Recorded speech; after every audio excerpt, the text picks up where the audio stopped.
Hello, hello, hello everybody, and welcome back to LRC for round number 8 of the Tier 1 Championship here today at a very wet and very rainy circuit Spa-Francorschamps. My name is Coolest, and I'm very happy to be joined in the commentary box, as always, by Alpha Max Nova. Hello everybody, my name is Alpha Max Nova, and as you can see here in Spa is a rainy day, as it is in northern Italy right now, but that's another story of course. So, wet qualifying for once, how is this gonna change the qualifying order this time? Well, it's going to be very interesting today, of course. There's plenty of important information for us to relay to you in this qualifying session. First, of course, being it is very wet, but that one I'm sure you'll have picked up by now, and it's going to be wet for every single session today, so that means that there's going to be no shenanigans going on with the setup. Quite straightforward for everyone. Just get a good into setup and you should be set for basically all the sessions, and those sessions include a sprint race as well. This is the last sprint race of the season, so we'll see how the drivers cope with that. I'm sure MaxCon will be absolutely delighted. Yeah, the last, well, I suppose second to last important information that you need to hear is that today is a potential title deciding race. I know that's not something you hear every day about Spa, but that is indeed the scenario we find ourselves in, and of course it is with Elias, who is still in the pits at the moment, but unfortunately he is going to be looking to try and score 13 points today, and also outscore Tamer by 2 or more points. If he can do both of those things, then he will be crowned a 4-time LRC World Champion. So yeah, a lot of important things going on today, and it should make for a very entertaining race. Yes, and of course one should keep in mind that, you know, with the sprint race and everything, you have a lot of points. Let's say under your belt, even if you don't, I mean, if you mess up the race, you still have the sprint race, and if you miss out or mess up the sprint race, you still have the race. So making up 13 points won't be too hard, but the main difficulty here will be, of course, outscoring his main rival by just a little 2 points, which may sound like a little, but trust me, they will truly fight as hard as possible to try and keep that gap alive for both from both sides, of course. Indeed. So we got a race in our hands, that's for sure. Absolutely. The Tier 1 of LRC, no matter what the conditions, they will always at least do their best to give us a great race, and they usually succeed at doing that, albeit sometimes not in the cleanest of circumstances, as the first drivers are getting their laps underway now. And speaking of not too clean circumstances, we do have to mention what happened last week at Silverstone. Unfortunately, it was a very scrappy race on both the driver's side and also on Codemaster's side, to be fair to them. So yeah, we had a big old change to the order from the stewards' decisions after the race, which is exactly what we were expecting. So I will take the opportunity to run you through the confirmed finishing order now, which is with Elias, as we predicted, being crowned victor of the race, with Afari in second place, Yokata getting himself a podium, very strong result for him in the Haas. Then MaxCon in P4, Bablo in P5, Shadow in P6, Leland scoring some solid points in P7, and then Welbs, Hashim, and Loris rounding out the top 10, with Alec Trains and Davey not being able to pick up any points. So yeah, it was a very different order to what we saw when we crossed the line, and yeah, thankfully the stewards have put in a wonderful shift and have been able to clear up all the results for us, which means we now know exactly what we're looking at today, and what we're looking at is, as we have said, is going to be a very interesting title deciding race. Well, of course, everything of course, hoping that your 12 safety cars or whatever happens in this race won't ruin our fun, or, well, won't cause the same kind of chaos we saw last time out on the race. So yeah, let's hope so. Also, hello to the bot in the chat. I hope you are enjoying the stream, and of course I hope you also get a life, so thank you. Wonderful. But yeah, so we can carry on with, actually, we still have some more news, as the first news is Passman setting the benchmark time. He will be looking first and foremost to finish today's races, because he's 2 out of 2 so far for not making the checkered flag, which is not an ideal streak, but hopefully for his sake he's going to be able to do that at least once today. And yeah, he has a new teammate for today who just goes second place. I believe this is just reserves. We have 2 new reserves today, and one of them is of course Georgie in the Haas. And the second is, if I scroll down, in 7th place, not 17th, well, he was 7th, 8th place now is Steph Games in the Red Bull. So yeah, 2 new drivers today, and gonna have to keep an eye on those guys and see how they perform. But obviously, aside from that, we have plenty of returning faces, and yeah, plenty of returning faces who we know are very quick. Yes. Also, we are currently seeing the first lap times coming out during this wet qualifying session, and right now the main fastest times are on the 151.4, when usually here in Spa I think you lap around the 141, 144 lap time. So of course slower lap times, but that's due to the weather, of course. And another thing we should also keep in mind is that usually Spa is kind of a challenging track to get the right setup, but with the weather like it is right now, I think it's going to be a little bit easier, especially if it keeps raining during the race and the sprint race as well. Because, usually you try and think, yeah, should I go for the lower downforce for the camel straight? Or should I go for the higher downforce to maximize the second and third sector? So usually you have this kind of dilemma, and you kind of have to worry about what kind of race you want during Sunday. But today things will be a little bit easier, while also at the same time being harder, because I have yet to know a single person that says that driving a Formula One car on the wet condition is easy. Yeah, well, some drivers do prefer it, some drivers certainly do not, so I'm sure that will mean that the order is slightly different to what we're used to today, and yeah, it will be a very good measure of the driver's skill here to see what they're able to cook up, and hopefully, whatever happens, it is just first and foremost cleaner than this time last week, as Bacon Boys gets himself up one place into P9. And yeah, we've sort of had the first wave of laps now. I think we have Tama and Hashim both on outlaps, but aside from that, I wouldn't expect too much to change. Maybe a couple of drivers will have gone for a second lap in a row, in which case we will keep our eyes peeled on the order and see if anything changes. But yeah, we've already gotten through the first phase of qualifying here, and I suppose qualifying not as important as normal. Obviously, you still want to do as well as possible, but with the sprint race still using the old sprint format, that does mean that a poor qualifying session is not the end of the world like it might be in a race conditions, as Nardo, I believe, has just gone purple in Sector 3 and second quickest, only just ahead of I Like Trains. Look, I like your take to try and justify the sprint race, but still, I think I don't quite like them in Formula 1, so that's still my opinion. But it is what it is. So today, sprint race, and we gotta just see what happens during this. I think it's gonna be 33 laps, maybe total sprint race plus main race, because usually Spa is 44 laps, but 50% 22, then 11 I think for the sprint. So I think it's gonna be like 33 in total, but we'll find out. Yeah, I'm not actually sure how long it'll be for the sprint.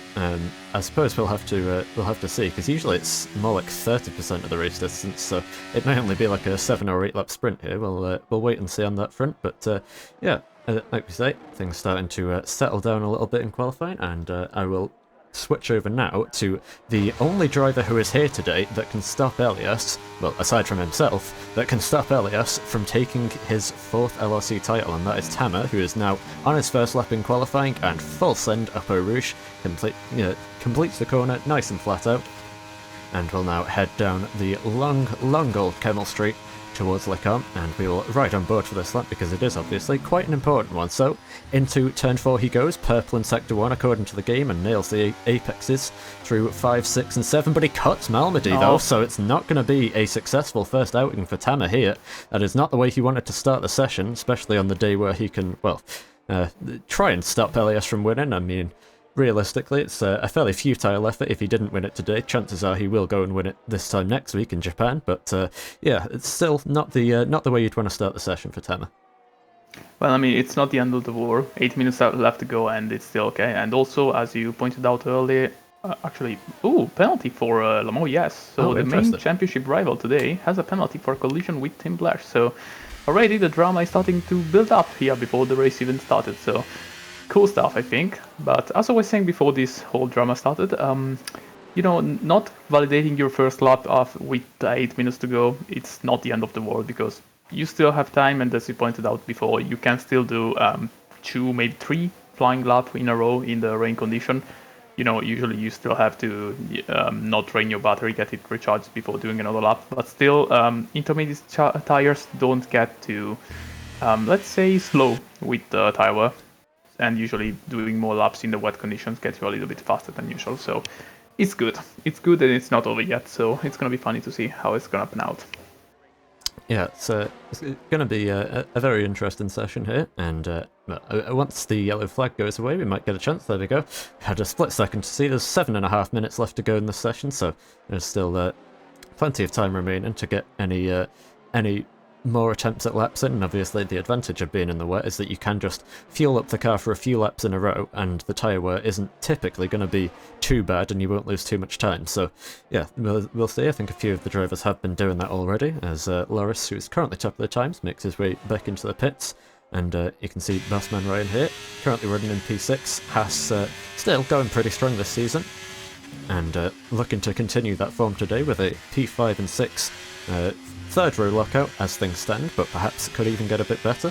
As you can see, a bit of traffic up the road here for Ryan, who's going to have to navigate his way through this whilst sliding his way through Sector 2, apparently going purple, but again, getting very twitchy out of Stavilo there, so not the ideal line, but it could still be a very quick lap. Obviously, losing traction is to be expected in these conditions. Is he keeping it flat through Blanchimont? You bet he is.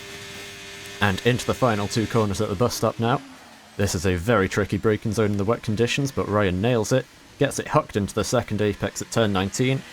Easy on the power, and on the run to the line it will be P6 still, so no improvement just yet.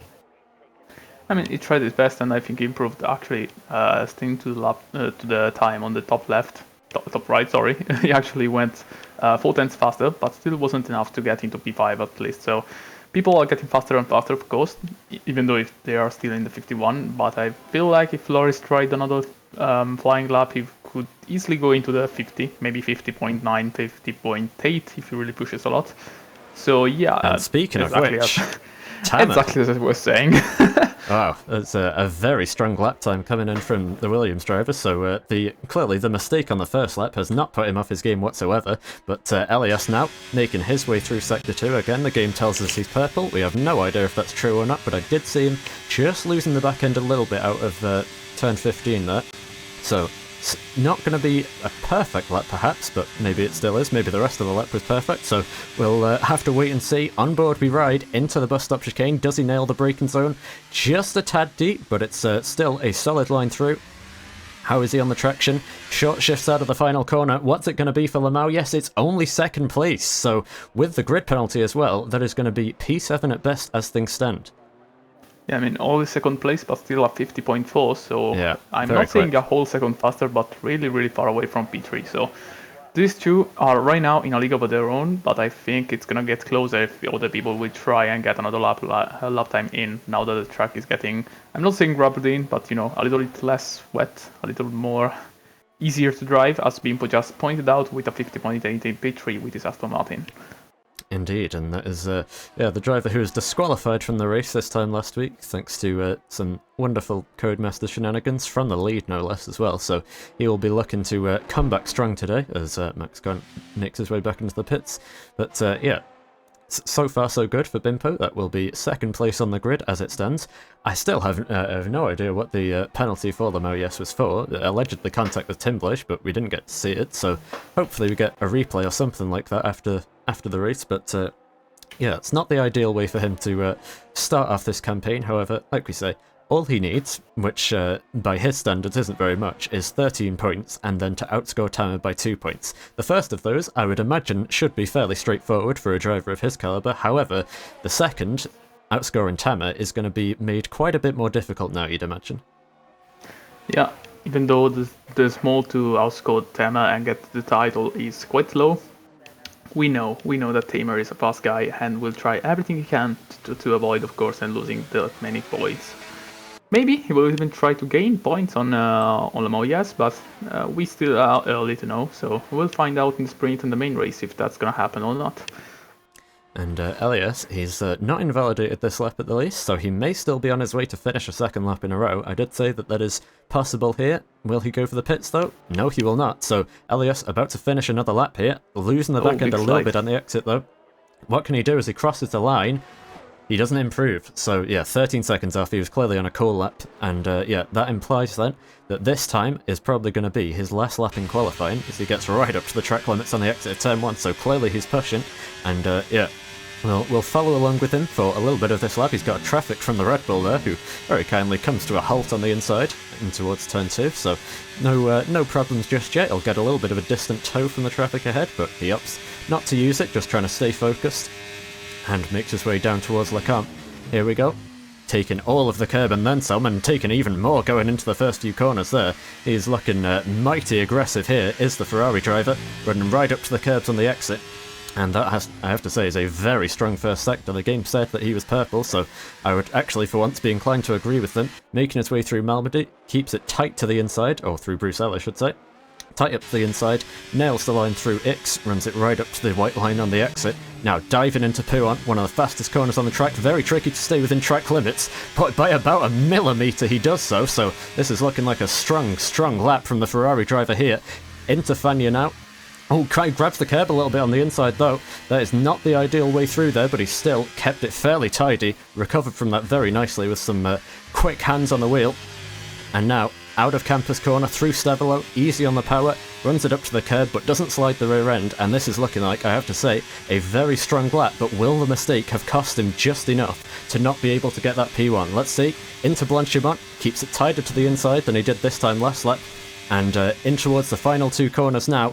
Early on those brakes, but not too early. It's very hard to judge, and once again gets it down to a T at the exact same place as he has done on his previous lap. This time, no slide out of the final corner, and across the line, it is not pole position. He just improves, but it's not enough, so the mistake might just have cost him. Yeah, I feel like the mistakes cost him, because into the first sector he was just slightly ahead of his personal best, but then in sector 2 he made those mistakes and he was like on the same times of his personal best. So I feel like if he didn't make those, he probably would have been on the same pace of Tamer pole position lap. But with those, he ended up where he is right now. So in P2 with a 50.4 and 2 times away from the pole position. So I think we're not gonna see another lap from him, but I think he's still pretty good as a result for what he could have done in this qualifying session. Yeah, and also, important note, Bimpo has retired from the session. I don't know if that was an accident or just in the pit lane, I'm not sure, but yeah, he's not going to be improving on P3, so gives an open door for Loris, but Loris right now is just being tailgated by, I believe that's I Like Trains, sorry, now it's MaxCon, so yeah, his old teammate is getting right up close to him, and the pressure is actually getting to Loris just a little bit there, as he runs off the track, but luckily for him, the game decides that it is still a valid lap, for reasons unbeknownst to me. And yeah, he will continue with his effort, as we did have yellow flags up at turn 1 for a second. Now we've got yellow flags up at Pouon, I believe, and that is for Davey. Yeah, Davey's gone around on the inside of turn 11 there, so he's going to have to wait for the next couple of cars to come through. That is obviously Loris and Max come before he can spin it back around. So yeah, no damage for him, but that is going to be no improvements for him in his final lap, and it is indeed final laps of qualifying here. So yeah, last chance for everyone to try and improve, and let's see what they can all do. Very close to the limit for Loris. Let's see right now if he is improving. He's still on pace with his personal best, but now it's just up for the last two corners to prove if he can actually improve his lap time or not. I feel like he's a little bit out of chances to get into P3, but we'll find out very soon. So let's see, last braking zone here on this track. He'll have to brake a little bit early, maybe than usual, than you usually do in the dry tires, in the dry conditions. Very nice chicane though. Let's see if he can actually improve his lap time or not. Nope, crashing over the line. He decides not to improve by crashing his car onto the wall, so that's not going to be an improvement from Loris. Yeah, and likewise, MaxCon obviously did not improve either, because he was just stuck behind Loris the whole lap. And yeah, Loris is not best pleased with that, I would imagine, because yeah, the pressure from the Alpha Tower is not really something that you want to see. Meanwhile, over the line goes Nardo to complete his final lap. He goes P5, so once again showing good pace, but still nothing to match the front two of Tamer and Elias. Meanwhile, I think that was... who was that? Somebody just improved, I'm not sure. I think it was I Like Trains, gets himself back up into P6, and gets one place ahead of Hashim.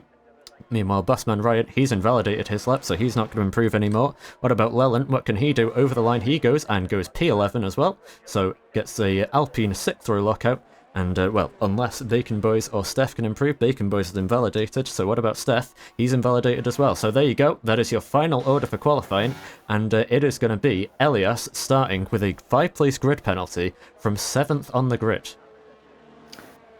Well, that sets up our fight for the championship quite nicely. So once every car gets into the pit lane, which is going to be in quite a while, I think we're going to look at the full racing grid lineup for the sprint race, which is going to be, of course, in just a few moments. Yeah, and I can just give you a little bit of inside knowledge from the league chat. Elias is predictably not very pleased about that. He sees the penalty as not being his fault whatsoever, so yeah, I would hope that we get to see a replay after the race. But yeah, just going to complicate things a little bit for him today, and it might be quite a tall order for him to try and catch up to the Williams of Tama now, who is looking mighty quick around this tricky conditions here in Spa. So, the grid order for the sprint race then is going to be Tama from Bimpo, then Loris and Nardo. I Like Trains, then Hashim, and I believe then Elias, or it might be the other way around, I'm not sure. The two Ferraris will be together on the grid though, and then it'll be Busman Ryan from Cooper, Georgie, who's on his debut here today and doing a fairly solid job as well in P10. I think that might actually just be Yokata, never mind, with a new name. I'm going to guess by the Bulgarian flag that that's still Yokata, unless we happen to have another Bulgarian driver. Either way, Leland is going to be in P11 and his teammate Tim Bleish in P12. Then Maxcon 13th, Bablo 14th, and Davey, Bacon Boys, and the other new driver of Steph Games, who is actually new, will round off the grid in P17. So, very interesting sprint race ahead of us. You don't want to miss this, and we'll be back with it in just a few moments' time. Don't go anywhere. Alright, hello again everybody. We are back after a unfortunate short break, ready for attempt 2 at the sprint race. Well, it's not really attempt 2, it's only the first attempt. We got the formation lap last time and that was about it. So, yeah, let's see if we can do a bit better this time. Unfortunately, we've just seen Tim Bleish, who was the driver involved in the accident, has disconnected already, but thankfully it is just a formation lap, so he will be able to rejoin, although he may struggle. If he wasn't able to load his setup already, then perhaps Tim Bleish might be struggling a little bit for pace today, so yeah, that might be something to keep an eye out for. But what I'm going to do first is check the race director, and indeed, there you go, Elias has had his penalty removed for obvious reasons. That one didn't even need to go to the stewards, and yeah, he is going to be starting then from P2 on the grid, and here we go with... Okay, we do have a formation lap, can never be too short, but yeah, formation lap is going to be on, and yeah, let's check that everybody is on enter still. Yep, indeed they are, so nobody's lost their minds just yet, and yeah, I think it's going to be a very interesting sprint racer. Yeah, I would like to talk you through strategy and everything, but you know, in the first place, it's a sprint race, so already there's no strategy. In the second place, it's a wet race, so you know, usually in the wet race, people don't go for many stops, or I mean, they ain't, yeah, that's just for the formation lap, so I think it's gonna be fine, I hope. But yeah, as I was saying, usually people don't really go for a lot of stops in the wet conditions. I mean, you can do that, but in the sprint race, usually don't stop. So I think we're gonna see a straight fight from lap 1 maybe, to lap 8. And even though the game is telling you that one stop is possible, trust me, it doesn't even fucking know what it's saying. So don't trust the game. Yeah, well, I mean, one stop, who knows, maybe Tim Bleish or somebody else will try it. We'll wait and see, but yeah, hopefully then we'll be able to get everything underway slightly cleaner than the formation lap has gone, because 3 drivers, Bablo, Davey and Bacon Boys, have been disqualified, so those guys will be starting on freezing cold tyres, but at least in the wet conditions that isn't going to be too much of a problem for them, or not as much as it would be normally. And yeah, turn 1 is going to be very interesting to see if everyone can slide their way through at in first gear, so it's going to be quite a challenge, but if we can make it past that, and then hopefully nobody tries to go side by side up Eau Rouge and Radion, then we might just be okay, and if we can get to that point, then we should be in for a very entertaining battle in this race. And yeah, with Elias now back up to the front of the order, his job has just gotten a lot easier once again, and all he needs to do now, effectively, is make sure that he is ahead of that Williams, and if he can do that in both of these races, he is all but guaranteed to be crowned a 4-time world champion today. So yeah, no pressure, he's been here plenty of times before, and he's looking to emulate the great Michael Schumacher, who won his 7th title, also at Spa. So yeah, let's see what he can do here today. I mean, he would love to emulate the Michael Schumacher that won his title in 2004 in Spa, but probably he wouldn't like to emulate the Schumacher that crashed, or actually got crashed by Coulthard in 1998 here in Spa. So we'll find out if that's going to happen again. I hope not, of course, but the conditions are aligning to look like that. So chat, place your bets on how many safety cars we'll see in this weekend, and we'll find out quite soon once the lights go out in Spa. So here we go then. The first drivers will make their way onto the grid, and we're about to find out what kind of race we're going to get. Elias goes too far forwards on his grid slot, so he's going to be a little bit further back at the start, but that is going to be the most of the hindrances as the final few drivers make their way into the grid. Steph Games will line up in P17, and that means we are ready to get things underway with the sprint race here in Belgium. Let's hope they don't keep us waiting for too long. And, well, let's see. Are we going to get to see the lights? There we go. So we've got 3, 4, and 5 red lights for the sprint race in Spa. It's go! And who is going to be quickest off the line? Everybody's sliding, as you can see, but it seems like Tamer managed to get a decent start. As they head down towards turn 1, he'll defend from Elias, who's going to have a look around the inside, around the outside, but he's got Bimpo up the inside. Can everybody make it through cleanly? There's a little bit of contact, but everybody does manage to get through, and it's going to be side by side now, heading towards Eau Rouge between Bimpo and Elias. Who's going to back out of this one? It's going to have to be one of them, surely, but no! Elias, right round the outside up Radion, keeps the move and keeps himself in P2, but here comes Nardo. He's had a good start. He's going to be level with Bimpo now, heading down the Camel Straight towards turn 4, and Elias is going to look to the outside of Tamer. Side by side, they go ahead for the lead. There's contact between Nardo and Bimpo. It's an awesome start to the race here, but Tamer holds P1 just about from Elias, and it's Nardo who gets himself into P3 with a very quick start. And for once, hard racing, good racing, and this is everything we've been hoping for. Meanwhile, I can see the Alfa Romeo fighting through with Aston Martin and getting through Bimpo, which lost a lot of places here in this race start. But as you can see, Loris up into P4, Bimpo down to P5 now, which is not a completely good race start, but of course it's just lap 1 out of 8 of just a sprint race, so there's still time to make up and still things to go. So we're gonna find out very soon, while the Bimpo, of course, is looking once again at the rear of the Alfa Romeo, trying to find a little bit of a gap while the Alfa Romeo slides a little bit through the second sector of Spa, and yours goes into the inside, but I don't think there is a space there.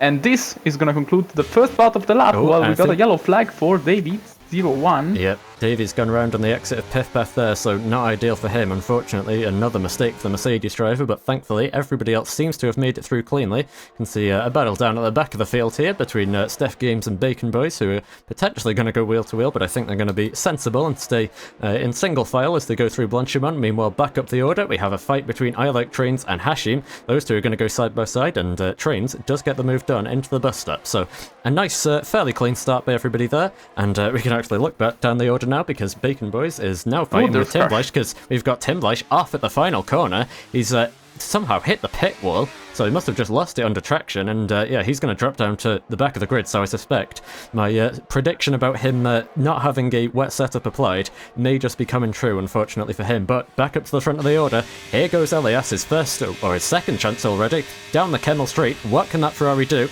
Tamer's going to make him go the long way round again, but Elias accepts it. He wants the outside line by the looks of things, and that's why, right round the outside he goes, gets to the inside at turn 5, and Elias is into the lead of the race already.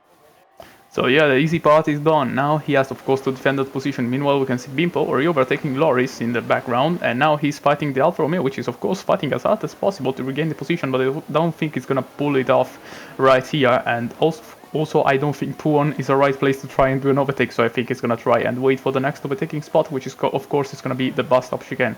Also, speaking of the bus stop chicane, I think this is the first time we see at the bus stops going, we see a train going through the bus stop. Speaking of other trains we saw before, but yeah, that's a silly stuff I was just thinking during the commentary a few moments ago. So back into the racing.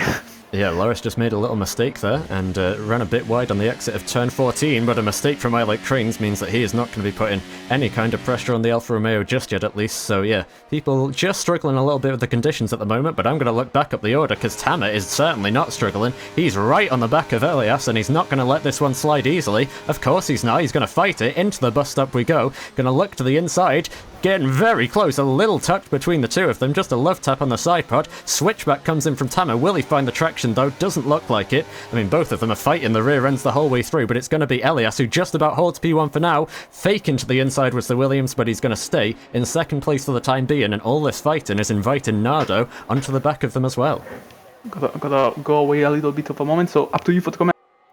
Alright, no worries. We'll have to, I'll take over from here, and it is going to be Tamer who's going to continue his charge, just like he was doing a few moments ago. He never really dropped back, did he? So, along the outside he'll go, pulls out, and he seems to have better straight line speed for once, actually. So Tamer gets himself back into the lead of the race, and Elias knows, in the sprint race on lap 3, it is certainly not worth fighting that one too hard, and these guys are probably going to be switching places lap by lap, as we've seen them do so many times already this season. So, yeah, let's keep an eye on that, and let's keep an eye on Nardo as well, because he might try and just be the little spanner in the works that tries to get involved and capitalise if anything goes wrong between them. But further down the order, we still have more fights between Loris and I Like Trains. Loris has, thoroughly dropped off the back of Bimpo now. Clearly the Aston Martin driver the quicker of the pair of them, as we saw in qualifying. And, Loris is just going to have to try and fend off the train that he is forming, which is obviously seconded by I Like Trains. So, yeah, we'll see how much he enjoys this one. It doesn't seem to be very much, because he is looking very feisty on the back of that Alfa Romeo, and will probably be looking to make a move sometime soon. So, it's just starting to calm down a little bit at this point. And everybody's settling into a rhythm. Obviously, with it being the sprint race, you don't want to be taking too many risks at this point.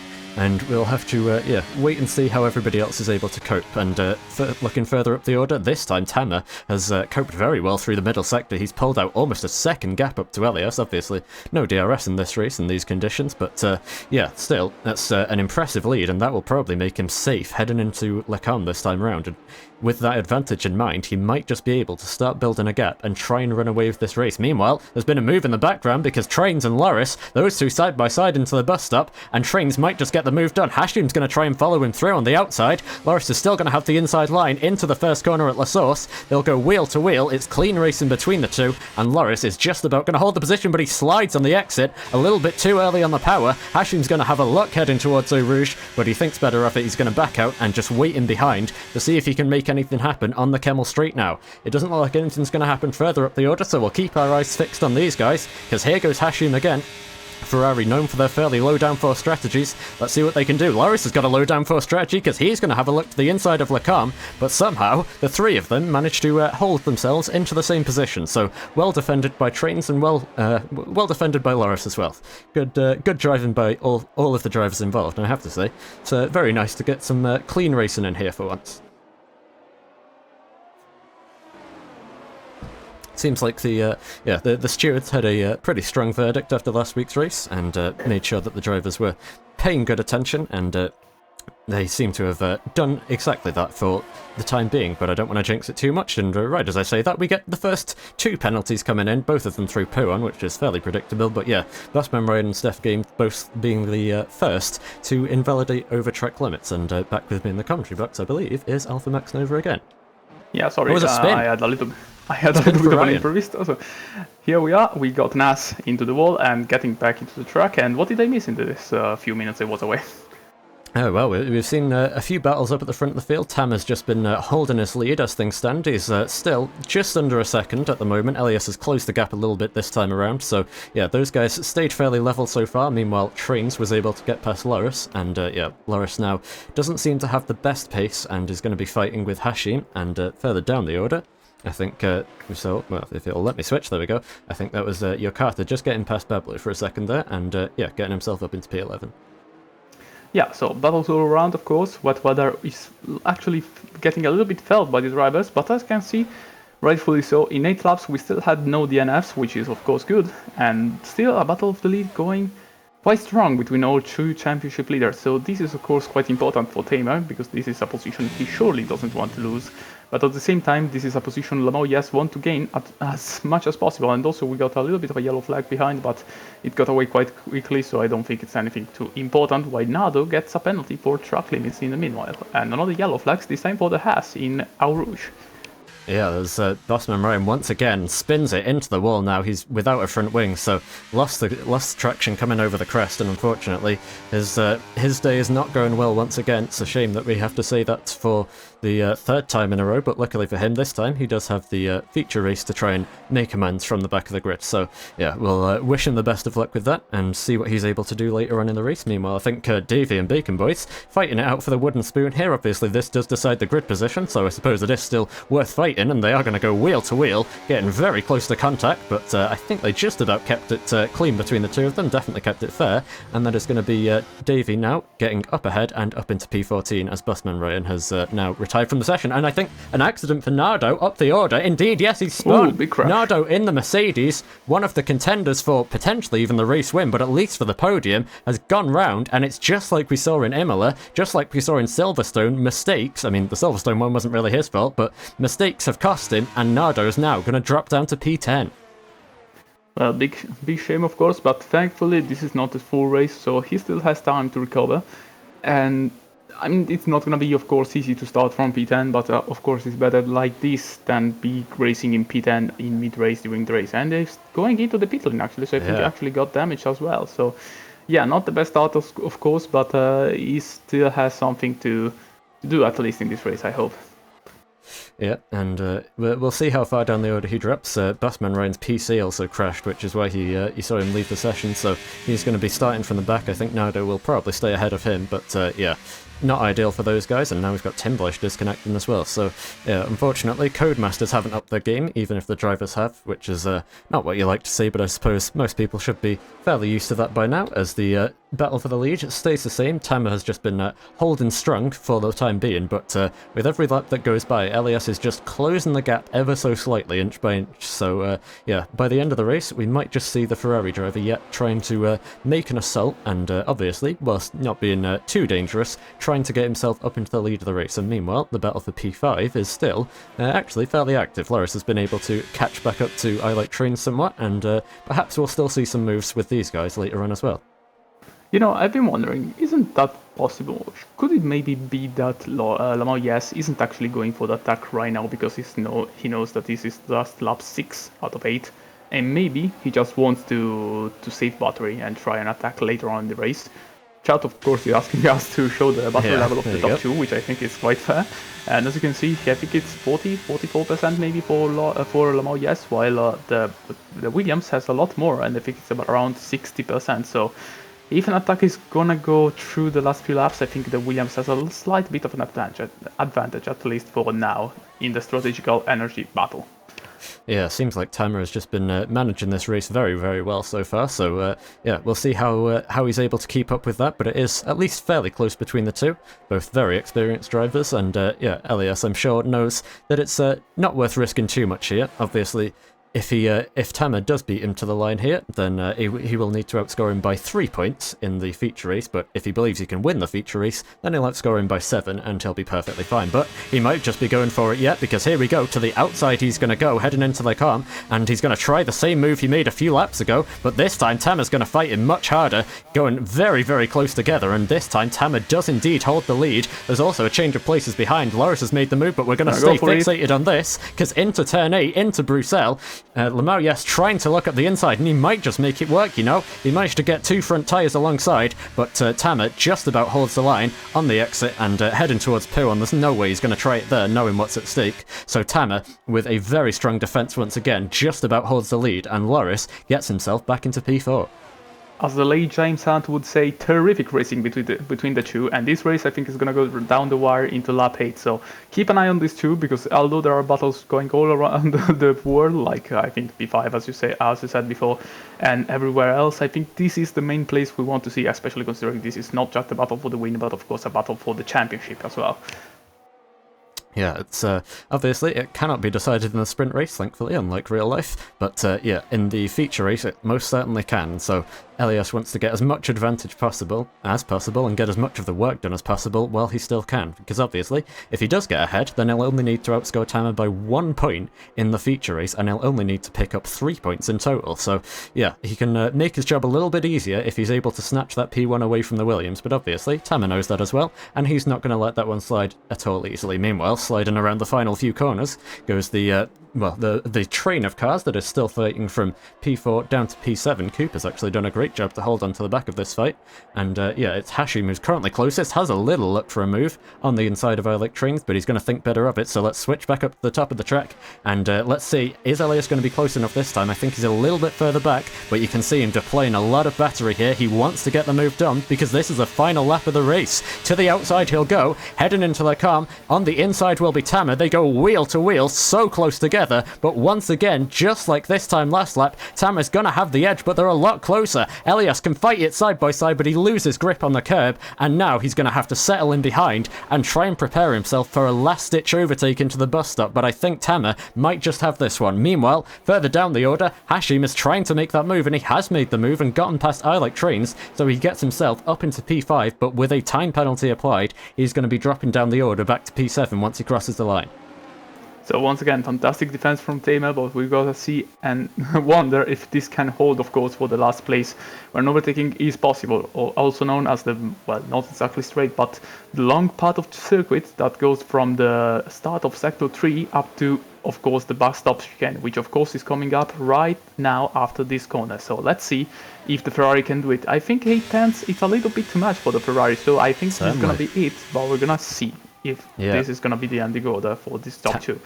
Tamer has once again been very good through the middle sector. That seems to be where he ekes out the advantage, so he's going to hold the position here. Elias way too far back to make any kind of move, so Tamer has done what he needed to here. He's managed to hold on to the lead, and he will come across the line to take the win of the sprint race here in Spa. That's half the job done, but there's still plenty more to go. So looking down the order, has anybody else gone for a late move? It seems like everyone is just going to stay single file for now. I Like Trains, like we say, will take that P5 from Hashim once they cross the line, and indeed he does so now, and Cooper will take a very solid P6. So yeah, a very good race to watch there. Thankfully some clean racing this time around. Max Con goes crashing over the line to show his distaste for sprint races, but he still picks up a solid P8 finish. Llewellyn gets P9, and Yokata or Georgie will round out the order, or round out the P10, round out the top 10 in P10, and yeah, Bablo 11th from Davey sliding over in P12, then Steph Games will take P13 from 17th on the grid, then Nardo all the way down in P14. He was able to recover a couple places at least, but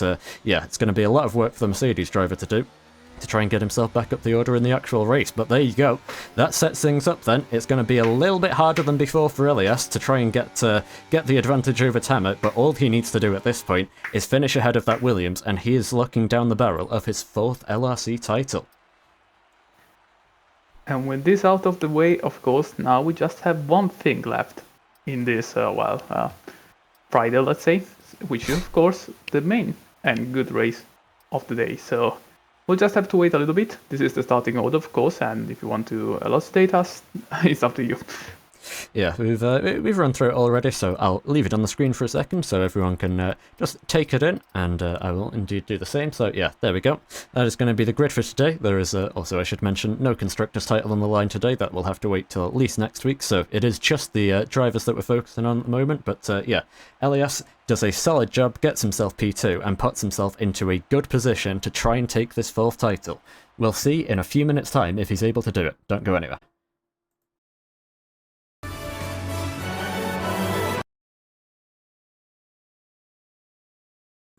Alright, if I can unmute the right scenes for once, then we are good to go this time, and why is it not unmuting Discord? There we go.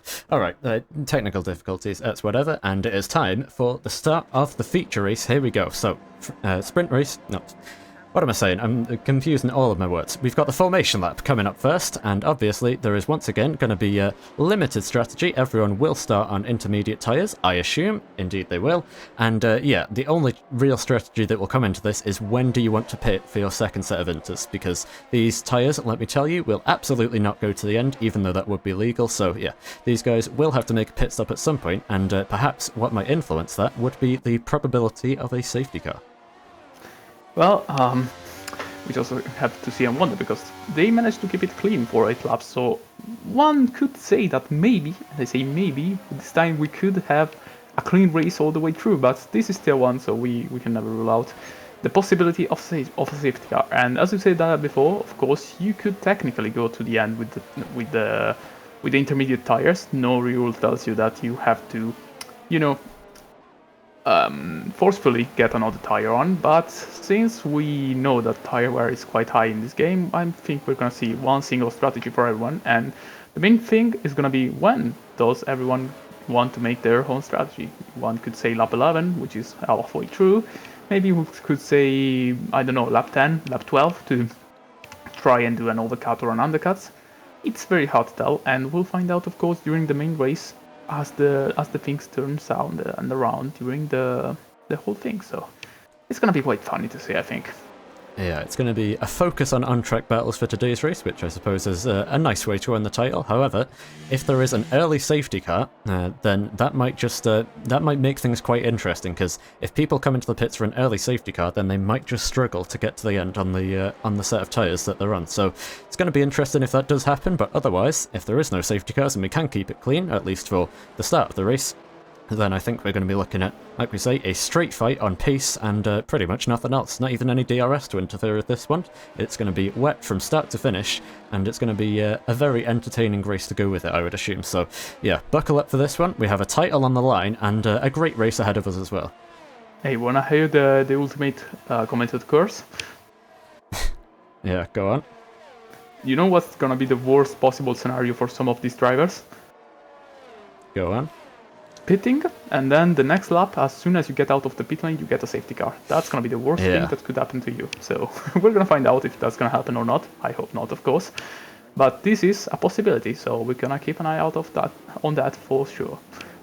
So we have everyone lining up on the grid then, and the final few cars will make their way in now, as Bacon Boys had a little bit of an issue there, but everyone should be rejoining their grid order just fine, and the McLaren will make his way in now as we get ready for what could be the title deciding race here today. So we're going to have to ride on board as always and get ready for the start of the Belgian Grand Prix here in Tier 1. We've got 2, 3, 4 and 5 red lights.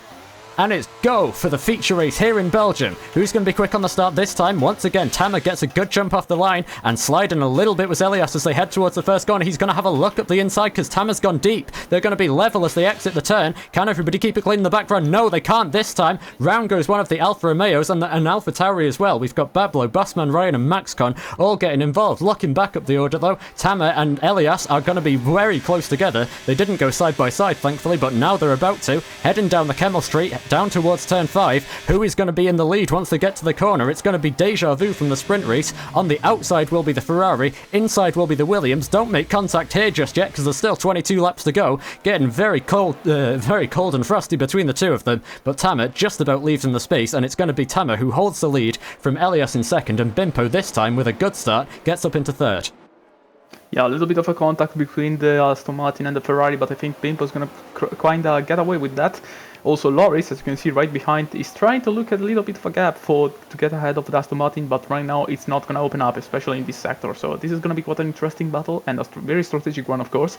And in the meanwhile, we got a yellow flag, and I think it's going to be for a spinner in sector 1. I'm not sure. I think it's... As Nardo made a mistake. Yeah, he's got no front wing again. Nardo, just like we saw in the sprint race, another mistake has plagued him here, and he is going to be right down to the back of the order. Meanwhile, up ahead of them, Steph Games makes a massive dive bomb on Lellan going into turn 13. That was a little bit sketchy there, I have to say, but I suppose makes it work. Lellan's going to be on the back foot now, trying to defend from Maxcon. Gets a little bit of a love tap from the Alpha Tauri driver, but yeah, for Nardo, that is a disastrous start to the race. Side by side through 16, through Stavolo. This is incredibly intense between these guys, but we've got to look up the order because it's even more intense up at the front. Elias is going for the move. He's made it into the bus stop. They're banging tyres on the exit now, trying to fight for traction, and it's a battle for the lead as we start the second lap of the race. Bimpo's going to try and get involved as well if he sees the chance. Round the outside, Elias goes into turn 1. Drift in the rear end is Tamer. Now does Elias, and they're level again on the exit. It's a brilliant battle between them, but Elias gets the traction and gets the lead. Yes, and as he gets the lead, we got a spin. I think Nardo spun on the chicane, and now he went into the pit lane, so I think his race went from bad to worse, and now he's retiring. So now, battle for the lead once again. We can see the Williams getting into the slipstream, and now using, I think, battery to get a little bit of maneuver around the outside. For some reason, we can see the strategy now, but that's not important because we got the battle for the whole championship going right here at the end of the Kemmel Straight. And right now, the Ferrari can manage to get into the lead, but for how long? Because we can see the Williams trying to get around the inside here. Will he be able to pull out the maneuver? I think he is. The Ferrari doesn't want to leave that position and tries to get down the inside very close, but the Williams somehow managed to make the maneuver, and while Biko has a little bit of loop, decides to think better of it and wait behind them into P1. This is an incredible battle that we're getting to see here, because, like you say, Bimpo's having a look to get involved as well, but Elias and Tamer having a beautiful scrap for the win. If this continues, then I have to say we're going to get a fantastic race today, but yeah. Knowing Elias, this is absolutely the way that he would like to win his title, but obviously it's going to be quite tricky for him to do so, because Tamer is clearly not going to give this one up easily. Meanwhile, Loris, only 2 laps into the race, already picking up a time penalty. That is not ideal for him. He's going to have to be very cautious for the entire remainder of the race now, not to get too many more, and I Like Trains is going to be all over the back of him, but what a start to the race we have had. Elias is now back into P2. Tamer back into the lead, and let's see how close they get into the bus stop. It was fine margins between the two of them, but just about avoiding contact. That is the kind of clean racing that you get with experience, and yeah, it's going to be presumably battle on once again the second they get onto that Kemmel Street. And once again, you gotta wonder if they should maybe, I don't know, chill out for a little bit of some laps to collaborate and get away from everyone, and then duke it out in the last few laps of the race. But looking at it right now, I don't think that's the plan. I think they're gonna try and fight out at least for the first, I don't know, 5 laps maybe, to try and see who can lead this charge to get away from the rest of the pack. And right now, that's a big question, because we got once again the 2 leaders battling it out on the Kemmel Straight, and we're gonna see in the braking zone who's gonna be ahead. Right now, the Ferrari a little bit straighting like into the braking zone, and he's ahead. Lamau, yes, got into the lead, and now with the Williams of Tamer is gonna stay a little bit behind, maybe look a little bit in the inside into this section, but I think it's gonna be a little bit too far away from the Ferrari, so he's gonna wait to see if he got another occasion to try and attack. Meanwhile, battle between the Mercedes and the Alpine, and let's see what's gonna happen. Oh my god, that was never gonna work. A very questionable maneuver from the Alpine, I guess. Sorry, from the Mercedes now. What is going on here? Davey just rejoins the track without clearly checking any kind of mirrors or mini-maps. So, yeah, Davey just with a horrible sequence of events there. The stewards will be obviously right on his tail, because that was not what we like to see. Clearly Davey's still in last week's race, but thankfully everybody else is still keeping things fairly clean aside from that, and it has been a very good race so far, aside from that little blemish. So let's hope that does indeed continue on, and at least we're going to continue without a safety car. But yeah, Bacon Boys, I think, actually picked up some damage from that, so he is not going to be pleased at all. But meanwhile, back up at the front of the order, it's getting very close. Once again, Tamer has been very quick through Sector 2, just like we've seen historically over the course of the weekend so far, and he's going to be right on the back of that Ferrari, but actually he's a little bit too close to the back, gets a twitch of oversteer, but still going to stick right in behind up the diffuser, and is going to be waiting to mount another challenge, heading onto the straight in towards turn 5 once again. So yeah, I think just like we saw in Qatar, just like we saw in Austria, these guys are going to be switching places for quite a lot of this race, you'd imagine. Yeah, and keep an eye on Bimpo, because, you know, he's there, he's waiting for his occasion to bunch, to jump and get into the position, so I'd keep an eye on that green car. Meanwhile, once again, but on the lead, and where, of course, if not on the Kemmel Straight. Let's see how this is gonna end up. And into the inside, looking as Tamer. Oh, and Elias goes deep, actually. He has to cut across the track, and that is going to give Tamer the position then. He's just done enough to spook Elias off the road there. That's not something you see every day, but Tamer just forces the mistake, gets himself back into the lead of the race, and yeah, a little bit of a sign of the pressure getting towards Elias, and you can see him losing the rear end there as well. So perhaps setup just maybe not quite ideal for the Bahraini driver. We'll wait and see how that progresses over the race, but I would imagine nothing more than just a little bit of a slip-up, which is supposed to be expected. He is still human, believe it or not. And meanwhile, we've got an epic battle going on further down the order. Maxcon and Bablo, and everyone around here has been switching places basically all lap long, getting very close to contact, and too close, getting taken out now is Maxcon. Tried to turn in on Bablo, who is still at the inside, so yeah, again, I'll leave that for the stewards to decide, but unfortunately it's just another instance of contact there, and yeah, I suppose that's a prime example of why you don't really want to be going side by side through the middle sector, but at least this time, neither of them will have any damage, so both will be able to continue on. But yeah, it is a very entertaining race as things stand, and the entertainment should continue with Elias now getting himself back onto the back of the Williams, heading through the slow corners, and yeah, presumably mounting another challenge. So the next I suppose, dimension to be added to this battle is going to be strategy and when these guys decide to pit, because like you say, Bimpo got some great pace as well. If he decides to go for an undercut, then he might just be able to find himself in the lead. Well, as I said, I expect to see laps the pit. Sorry, I expect to see the pit stop around lap 11. So I think it's a little bit too early to call it, but we'll still have to see what this battle. If you just joined in here, it's the battle for the lead, and of course the battle for the championship. We also have Bimpo, Loris, and everyone else right behind, still fighting for the lead of the race, and also Mercedes in shambles with both cars retired from the race.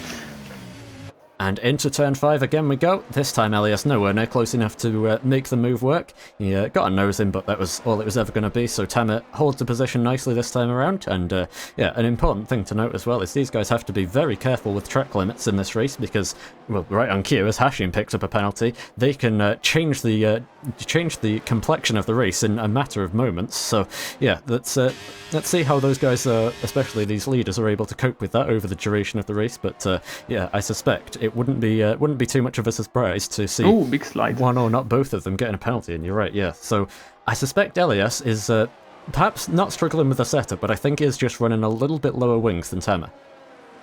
Well, I think that's a little bit of a right analysis because as you can see, he's getting into 7 attempts and now 8 attempts in the second, or at the end of the second sector, which is of course one where you need a lot of downforce, but he gains a lot back into this section here, which of course is a lot of straight line speed and a lot of speed, so less downforce section. So I think that's a correct analysis, but of course, even though that means that it's easier for him to overtake and defend the position in the straight line, it's also harder to get closer to another car and try and defend or even attack in the whole rest of the lap. So setting up an attack and setting up a defense is going to be harder than actually pulling it off. So this is going to be quite interesting, of course, once again. And with just 7 tenths left from him and the Williams, we just have to wonder with slipstream, power of the battery and everything else how much he's going to close by in this main straight.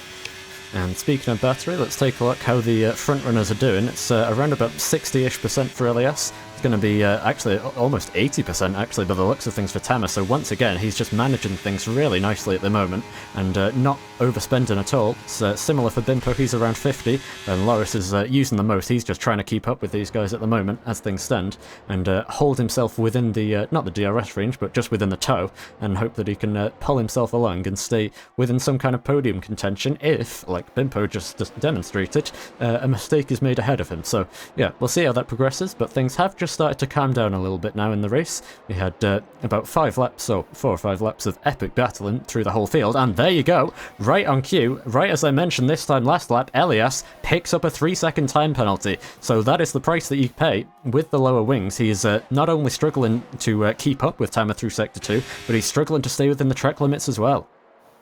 And right now, I feel like the chance to get his title early today, I think it's slipping a little bit away. That's, of course, it's not at the end of the world, because he still has the main advantage on the championship. But, it's kind of a funny feeling, knowing that it's going to be quite harder to get the championship you could win today, another day. So it's still early, lap 6 out of 22, there's still a lot of racing to do. Nothing tells us that maybe Tamer can get another penalty, Bimpo made, I don't know, crash into Tamer or something or anything else. So we still have having to see and to wonder what's going to happen in the next few laps while we go into lap 7.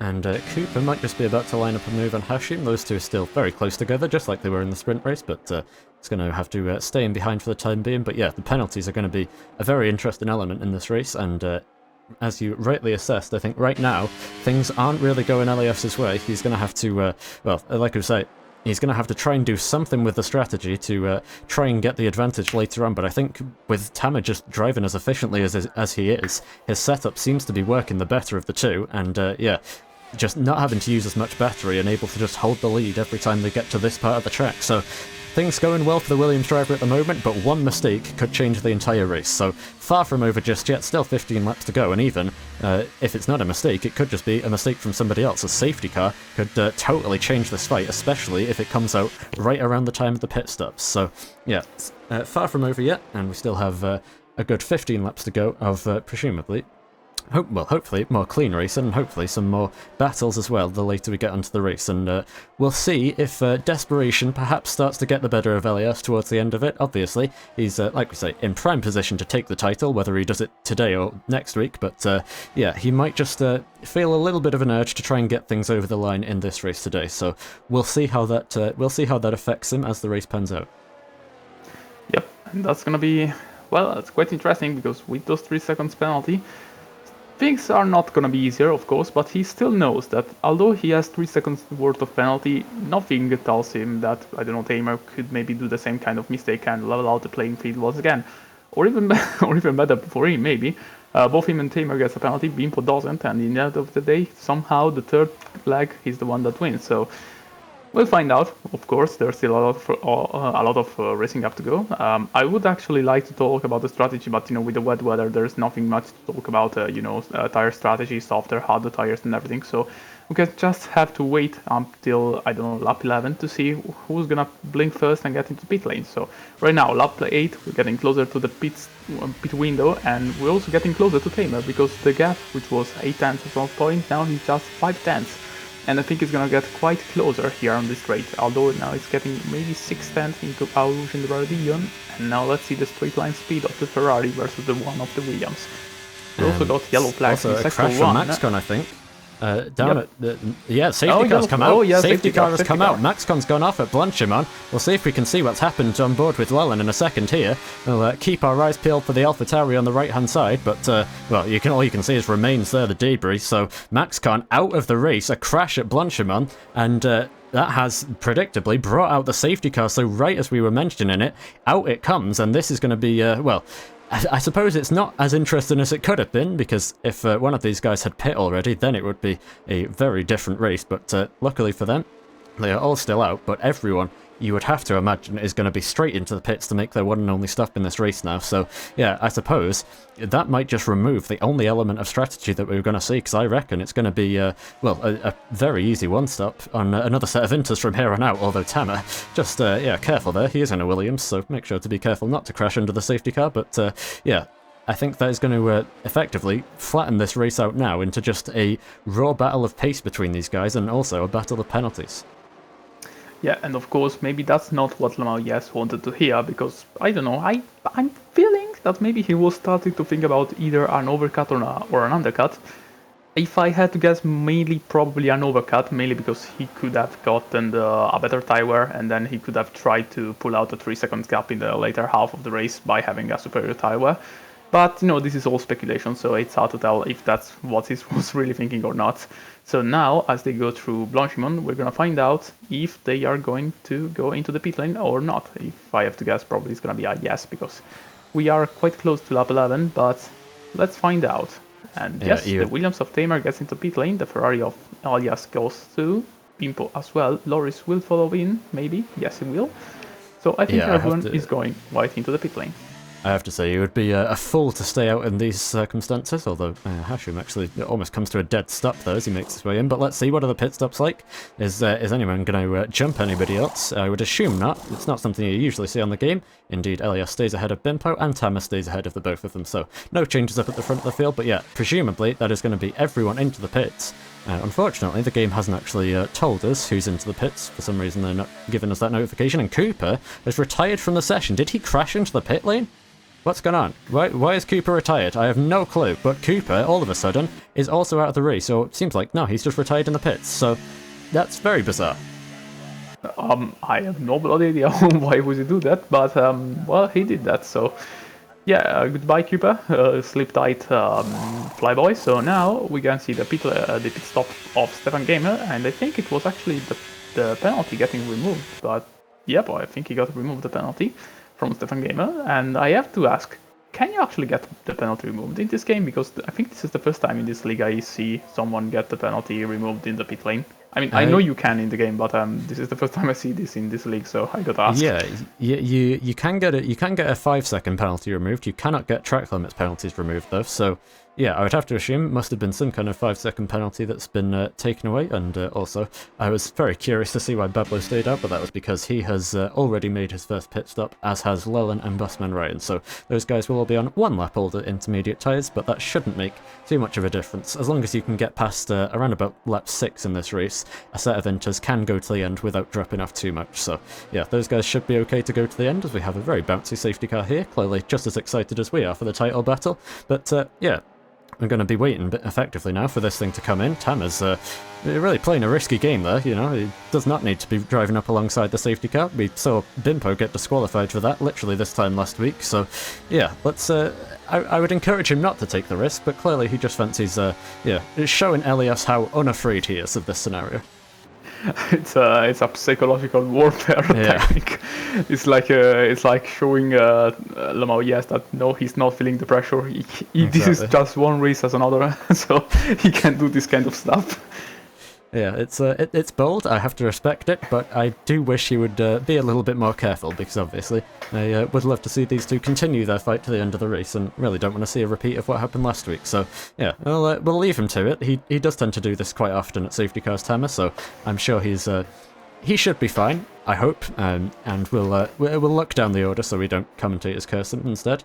But yeah, how's everybody else's race going? I'll pull up the position change graph as well. So there you go. So all stayed the same in the top 5, but then Hashim's made up 1 place. Yakata's doing very well, got himself up 3 places, doing even better as Timblish, who finds himself in P8, which, if he doesn't have a setup loaded, is incredibly impressive, I've got to say. If not, or if he does have one loaded, it's still a very solid drive by him to make up 8 places already. So let's see how he's able to hold that, and hopefully for his sake keep things a little bit cleaner in the second half of the race. Then yeah, Bablo will be in P9 at the restart, from Bacon Boys in P10, who's also up 5 places, which is mostly down to retirements, and then Steph Games in 11th, with Leland in P12, and Busman Ryan rounding out the competitive order in P13. Unfortunately, we have had 4 DNFs. Cooper, no clue what happened to him, must have just had to go for some reason, so yeah, he's unfortunately had to retire from this one, which is a shame for him, because he was in a very strong position. And then MaxCon in P15, he has also had the accident at Blanchiment. We don't know exactly what happened, but he has sent us a clip, so we'll take a look at that at the end of the race. In fact, I mean, I suppose under the safety car we could even have a look now, so you know what, let's let me move my scenes over, and then let's do exactly that. So let's see what MaxCon has for us. And yeah, I presume the safety car will be in at the end of this lap, but thankfully it's quite a long lap, so gives us time to take a look at this one. Here we go. On board we ride with the Alpha Tauri, and touches the curb, loses the back end, overcorrects, and crunch into the barriers. So yeah, there you go. That was the accident that took MaxCon out of the race, and yeah, unfortunate for him, he's not going to be continuing in this one any longer, but yeah. Aside from him, we've then had the 2 Mercedes who've both crashed and retired out as well, so yeah, that is going to be it for all of those guys in this race, and hopefully now we can keep things a little bit cleaner once we get to the restart. Yep, and once again, we just have to wait. Right now, Tamer, of course, trying to overtake the Aston Martin, which sadly for him is not Bimpo, so he shouldn't really do that. But now, we should get the message that Vermolander is getting back to the pit lane, I feel like. And we're going to get back into the green condition quite soon. Yeah, there we go. Yeah, I do know. I've seen enough safety cars in my time at Spa to know that that's where the safety car gets called in league races. So there you go, right on cue.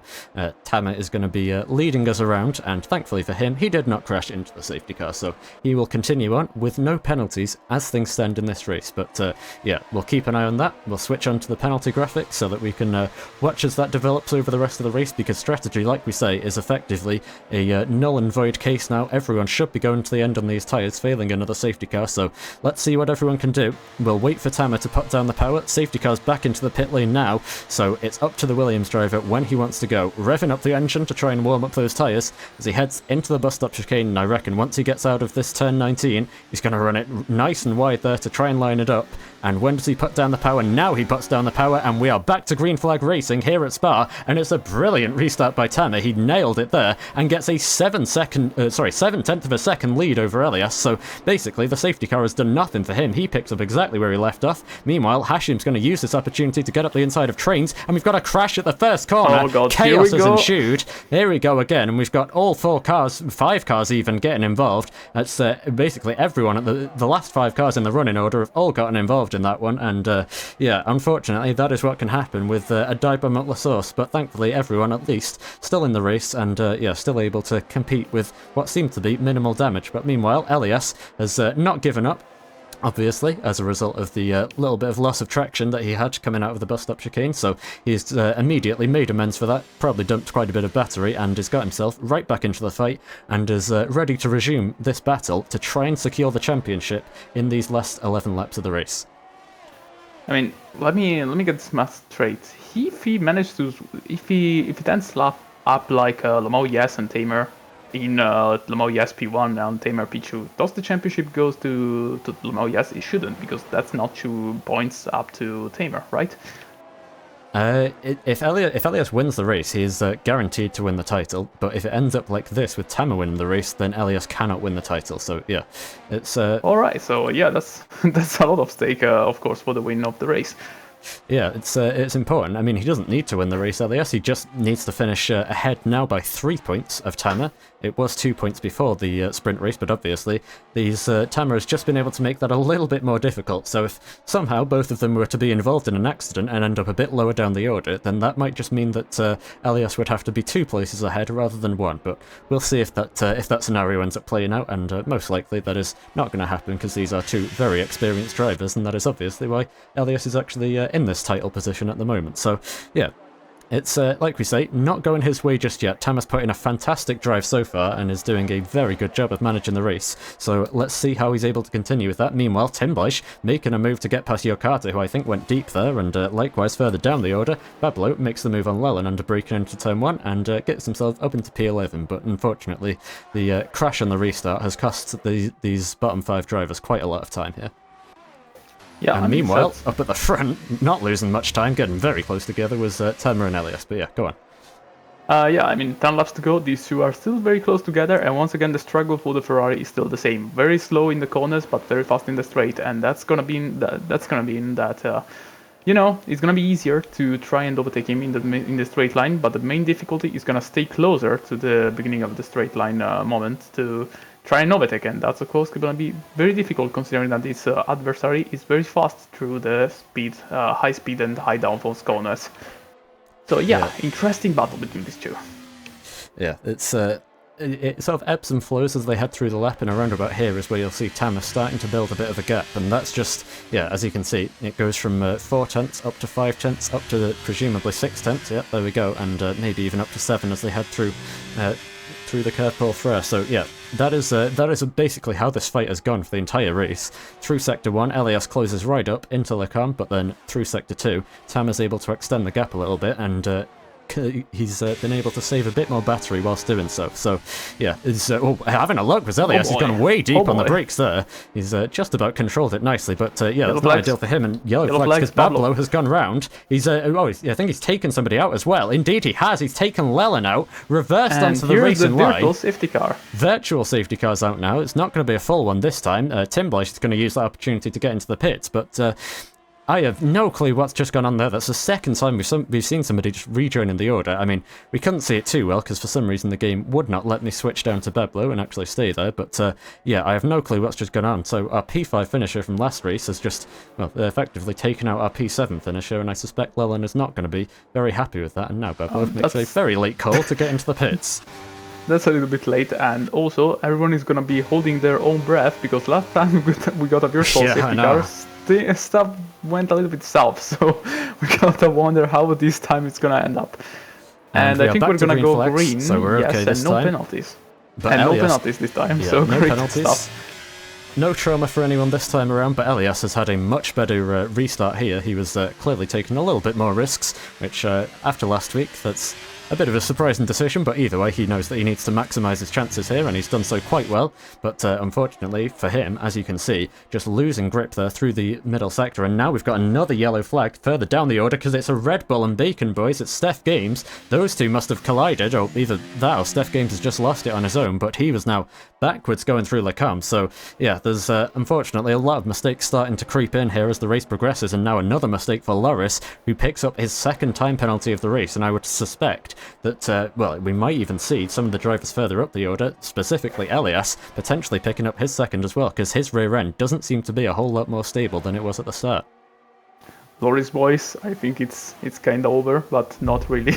It's about to be over now. Here we go. Up the inside goes Hashim, gets past the Alfa Romeo driver with some very solid straight line speed, but perhaps made the move a little bit too soon, because here goes Loris. He's going to have a look to the outside into the bus stop chicane, but Hashim, I think, is going to defend this one nicely. I think Loris might have actually got a tap there from I Like Trains heading into the braking zone, which he will not appreciate, and actually that's going to help out Trains, who might just be looking for a move now, heading towards turn 1. Meanwhile, you can just about see it off in the distance. It's quite close between the leaders. We'll have a look at those guys in a second, but yeah, Trains thinks better of it and decides not to get on Loris's bad side just yet in the race, and will stay in P6. But here we go, back up to the front of the order, much closer this time as Elias, and he might just be about to make the move to get back into the lead.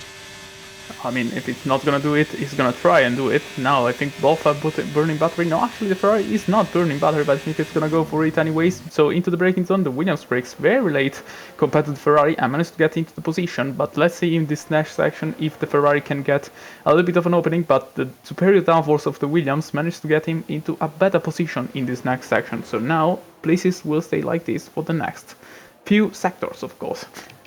Yeah, that is, like we say, that is the cycle that we've seen, and further down the order, everyone did stay in the same place. Hashim seems to have some good pace at the moment. He's pulled away already almost 8/10 from Loris, so yeah, perhaps the Dutch driver just struggling a little bit in these conditions, and that is fairly consistent with what we've seen so far in the race, but yeah, we'll see how this one plays out, and likewise, I Like Trains just sitting pretty in P6 and looking to capitalise on any further mistakes from Loris ahead of him. Oh, speaking of mistakes, we actually have one from Hashim there, so the moment I speak about him building a gap, he instantly goes and loses it, so my sincerest apologies to the Ferrari team for that one, but Loris will, I'm sure, appreciate it, because right on the back he is now, and running onto the curb, getting very sketchy there was Hashim, does well to keep control of the car. We've seen how badly that can go before, but yeah, he's going to hold it for now, and Loris, I think, is going to be looking to make a move. Up at P1, no moves have been made just yet, so we'll stay on board with this one. Loris heading into the bus stop. Is he going to try it again? Just like he did last lap, not quite close enough to do anything this time, and yeah,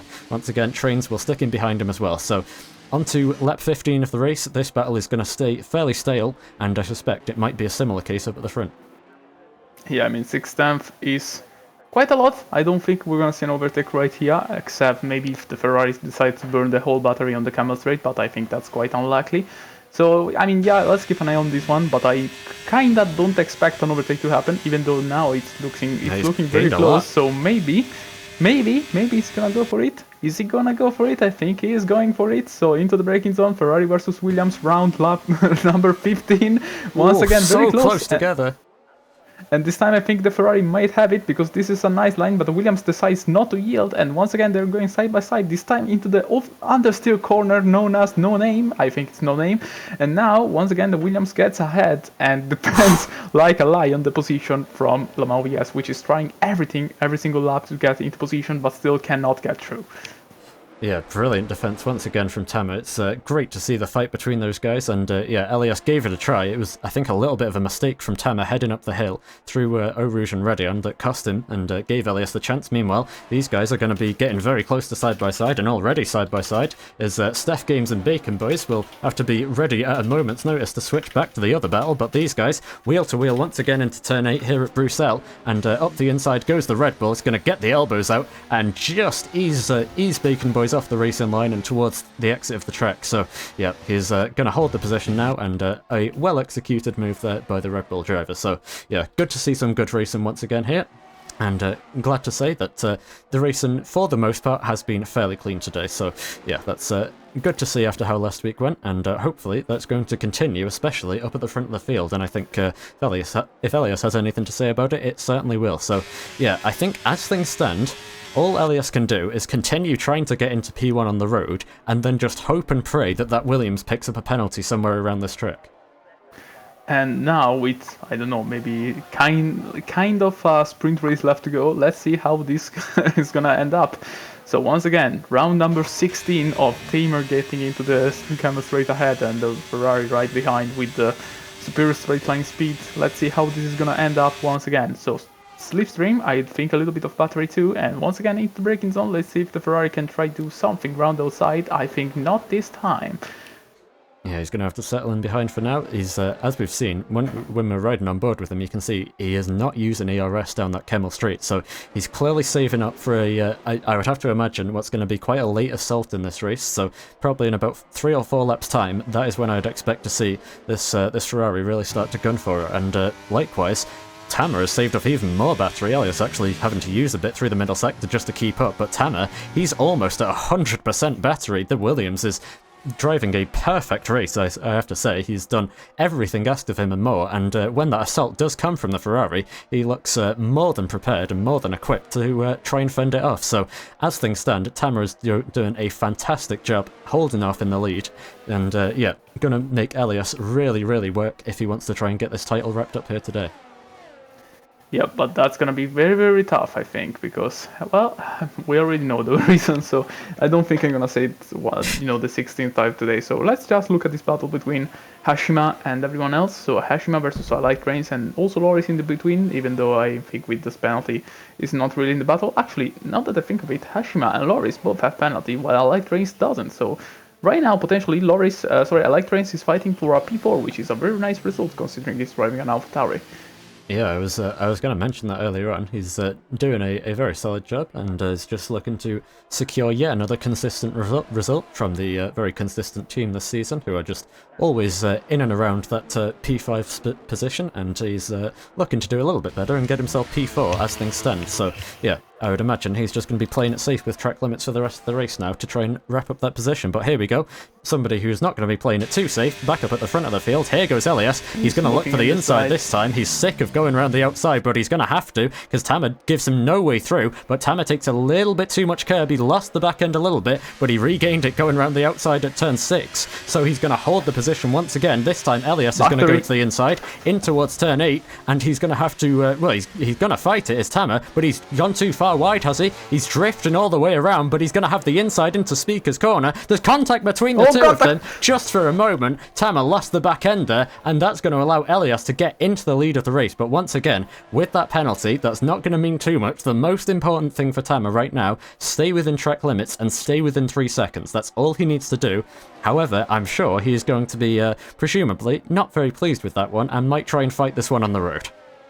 Yeah, I feel like he's gonna do that, and right now it's gonna be quite a problem for the Williams, because he can get close, of course, through the second sector, but it's gonna be quite difficult to try and overtake the Ferrari if that what we've seen so far is true throughout the first and third sector. Although I think with the slipstream, he might have a little bit of a, I not say advantage, but a little bit of a chance. So as you can see right now, he's getting very close, of course.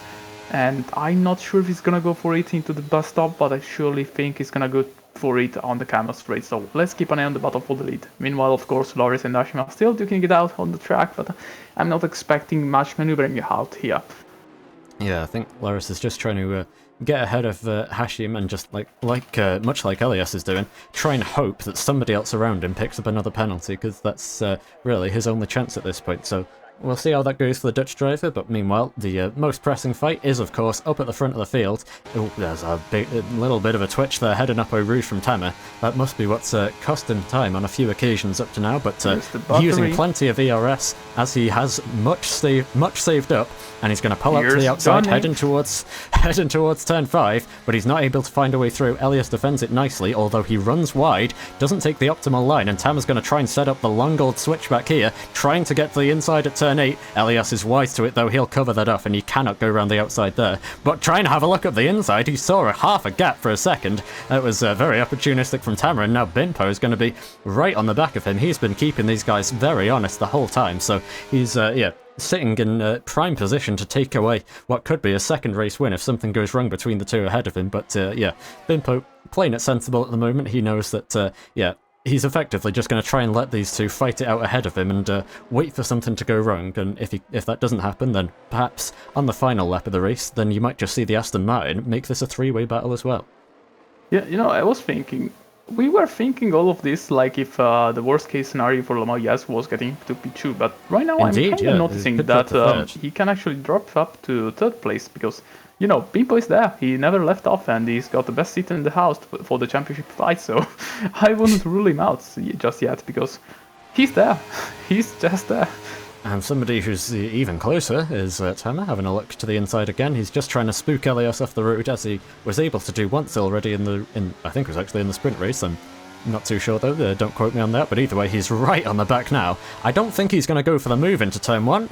No, he does not. I was going to say, he just wants the toe down the back straight here because he knows that gives him the best chance, but he's a little bit squirming on the exit. I think through the slow corners, Elias tends to be a bit better, so yeah, through 18, 19 and 1, that is where the Ferrari is able to gain a bit of an advantage and use that advantage all the way down the straight, but whether that advantage will be enough to stay ahead of the Williams, we'll have to wait and see, but like you rightly pointed out, it would have to be both Tamer and Bimpo getting penalties for Elias to stand a chance of winning this race. And meanwhile, he's still going to have to try and defend on the road because Tamer is having a look up the inside there. But no way through for him just yet.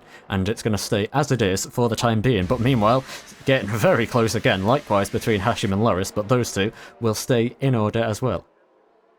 I actually kind of respect the decision of Bimpo to try and not to get into the fight too much because I feel like he actually knows what's at stake here, so he's like, yeah, I'm here, but let's try and not to be too disruptive, because I'm not the main star here, although I want to win this race, so I kind of respect the idea of being like that, very close to the bottom of the lead, but not getting too intrusively inside of it by disturbing the fight himself, so let's keep an eye on him as well, because he has been here for the whole 19 laps of the race. And let's see if he actually can manage to get into a better position maybe later on. But although I don't think that's gonna happen, it's still a very good race for him, and I hope he actually can manage to get into a better position if needed. Now though, the battle between Tamer and Lamar gets into another incredible round with Tamer, which I think is gonna go and try a maneuver on the bus stop. Nope, he brakes a little bit earlier to avoid. Oh, sliding is Elias. Whoa, he'd say just locked the rim massively there, but deals with it nicely. And now Tamer's gonna slide on the exit, so he actually didn't lose any time from that in the end. But now Bimpo has made up some time, and here we go. Here comes Bimpo. He wants to get involved. He doesn't care about what you were just saying, Max. He's up the inside of Tamer into turn 1, and this is a dream scenario for Elias because this might just be his only chance of getting some kind of gap to these guys, but Tamer just about has the better traction as they head towards Eau Rouge and will hold the position. But now, Bimpo, I was going to say, he's been here waiting patiently for 20 laps. Surely he's going to want to try and get this position, because if he can get Tamer, then he will be P1. He's going to look to the inside. Oh, Tamer can't defend him. It's going to get very close between these guys. Only 3 laps to go in the race, of course, so now is the time to make your moves, and it's starting to get quite feisty between all 3 of them. Oh god, here goes the Williams, because I think it's close enough to try and have a little bit of a look here, but it's not close enough to try and maneuver, even though it's getting very, very close. And yeah, as I was saying, I respect Bimpo, but of course I can't blame him for trying and win the race, because, if you don't try and win the race, then why are you racing here for? So let's see what he can actually do here in this lap, 3 laps of the race. Lap 20 after 22, the bottom of the lead is still on, and we got, of course, Samoa leading with a 3 seconds penalty, and very, very many twitching cars here because the tire is getting to them once again. Yeah. You can see everyone's starting to struggle just a little bit. Bimpo for the 2nd lap in a row, having a bit of a mistake there going through Piff Bath. So yeah, luckily, because it is the same tyre wear is roughly being applied to all of these guys, it is, the pace hasn't changed too much overall. So the gaps are staying quite similar between them. But Tamer just sitting in behind right now. sitting in the tow, and he's going to be looking perhaps once again for a move into the bus stop, but I suspect he's just going to try and scare Elias off the road once again. Indeed, just does exactly what he did this time last lap. Again, Elias drifting into the chicane, just like he was this time last lap, and now having a look at the inside, just having to, well, they're trying to defend a little bit on the exit there was Elias, but yeah, luckily for him, Tamer doesn't get the traction, and once again into turn 1, it's going to be Tamer and Bimpo side by side. This is the real battle for the win between the Williams and the Aston Martin, but right now, Tamer holds off once again. He's had plenty of practice defending positions in this race, and he's going to do so successfully once more. So what he wants to do now is try and throw the Ferrari of Lamau, yes, between himself and Bimpo, because realistically, that Aston Martin is the only one who can take this race win away from him. So here we go, heading down the Kemmel Street for the penultimate time. Can Tamer find the inside line? He's going to have no way through. Elias will do exactly what he's done, what Tamer's done to him for so long, but Tamer's going to come in with a switchback right round the outside and gets to the inside of Malmedy first and gets the lead of the race. Can Bimpo follow him through into turn 8? Yes, he can. Up the inside he'll go and gets the move done as well. So, Tamer's strategy, it worked out getting him into the lead, but Bimpo's followed him right through, and now the fight for the lead of the race, the fight for the win, is going to be happening right here on the road. The ERS between the two of them is about the same as well, so straight fight for the final lap of the race. Elias doesn't look like he's getting this title today. So Bimpo boys, we are so back, and now the battle is once again on, but not between the Ferrari and Williams, but this time between the Aston Martin and the Williams, of course. Now Tamer is surely trying to run away as fast as possible in this lap, because he knows this is the only occasion he has to try and run away and avoid an attack on both this straight right here, which is the penultimate lap, the penultimate time they'll run through, and of course the Camel Straight, which is gonna be the last time they're gonna run through on it on this exact lap. So let's see what's gonna happen here on this last part of the race, with of course the Aston Martin getting ever so closer to the Williams, and the Williams trying to guess as much as possible how late can it actually brake with the current hardware and getting into the win. So the last lap is gonna be commented of course by Kula, so up to you, lad. Here we go, it's going to be a grandstand finish here once again in LRC. Bimpo is a little bit further back from the exit of the final corner out of the bus stop, but what can he do out of La Source? This is the one that counts. Sliding a little bit was the Williams, and Bimpo gets a clean exit, gets the power down nicely, and he is well within charging distance to try and mount the attack. And just remember, if something goes wrong between these two, Elias might just be able to get the title yet, but here we go. Here's the fight for the win of the race on the final lap. Bimpo's going to have to go to the outside, both of them using all of the battery that they've saved up from this whole race, but Bimpo's got better straight line speed. Banging tyres heading towards turn 5, but Tamer defends the inside as he has done so many times in this race. Elias is going to get right onto the back of the Aston Martin driver as well, but no, it's all going to stay in the same order, and Tamer once again, as he's done so many times, fends off the lead from the car attacking into turn 5, and is going to hold the position now as they head through the second sector, and it's going to be the final chance for Bimpo into turn 18 at the end of the lap. So all eyes on the bus stop chicane, because that's going to be the main place where we expect to see some action here on this last lap. Now Tamer of course using the second sector and all the downforce he has on that car to get a little bit away. He's been fastest around here on the second sector all the race, and on the lap 22 out of 22 is no different. But Bimpo of course pulling all the pressure he has and all the tire wear he has to get a little bit into the head of Tamer, but Tamer is not flinching right now. But now let's go on to the last straight and let's see who is gonna hold it. Right now, both of them using all the battery they have left. Also, Williams getting a little bit to the left, to the right, to get a little bit less slipstream to the Aston Martin, but Aston Martin getting ever so closer, and so closer he's getting, because he's getting closer into the braking zone right now, but I think it's gonna be a little bit too late, and is not able to complete the maneuver. So through the last two corners, Tamer is gonna do it, I think. Yes, get the exit through the bus stop chicane, and the Williams of Tamer wins the Spa race, followed by Bimpo and Lamau, yes.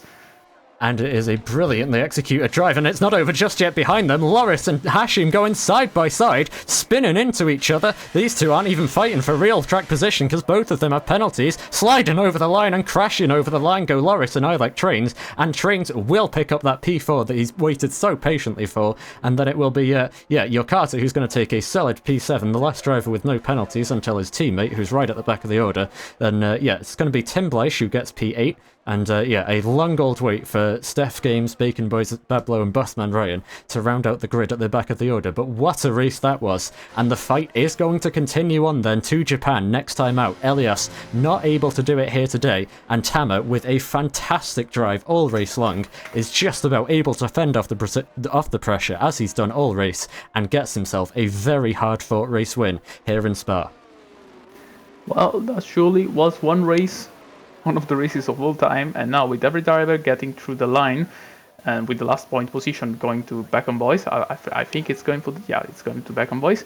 We now just wait for Pablo to cross the finish line with a 11 seconds worth of penalty, and then of course Bossman Ryan, who we can actually kind of respect because he never actually surrendered to the race. So now with Bimpo closing out in 11th place, let's look at the standings after this race has finished.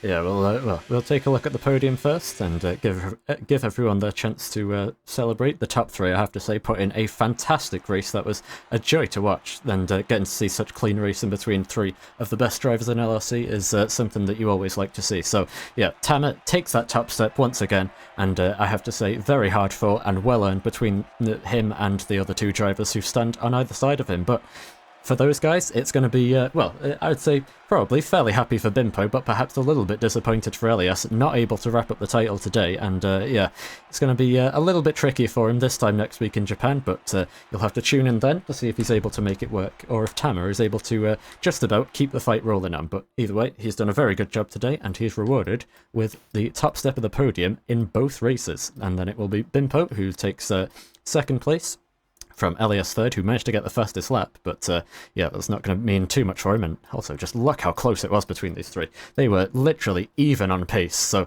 yeah, less than a tenth of a second splits their fastest laps. Then it's going to be I Like Trains with a very hard-earned P4, just yeah, played it safe, played it nice and comfortable with the track limits, and is rewarded with a strong points finish. Then Hashi in P5, with Loris in P6, might be a little bit disappointed with how that race went.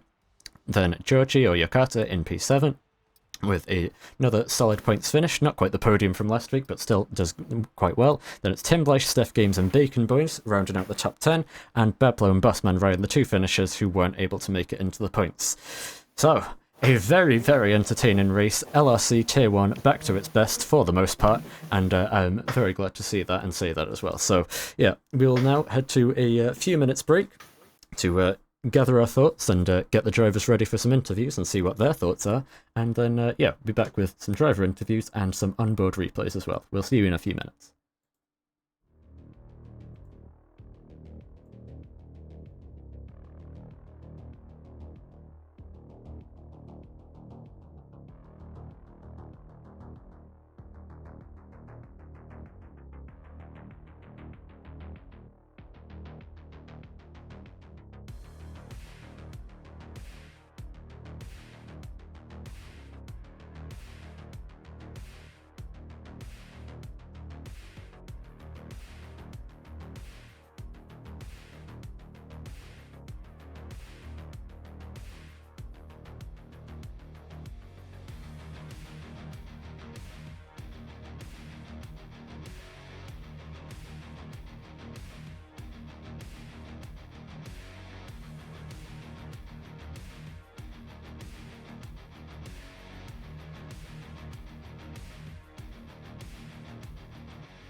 Alright, welcome back everybody. We are here once again, and it is now time for some driver interviews, which will obviously be followed by the drivers' onboard clips as well. So, yeah, that's what you have to look forward to, and whilst you're doing that, you can go and vote for your driver of the day as well. The link is posted in the Twitch chat and also in the League chat if you're in the server. So, there you go. You can go and vote on that, and hopefully this time we'll remember to actually announce the winner on the stream.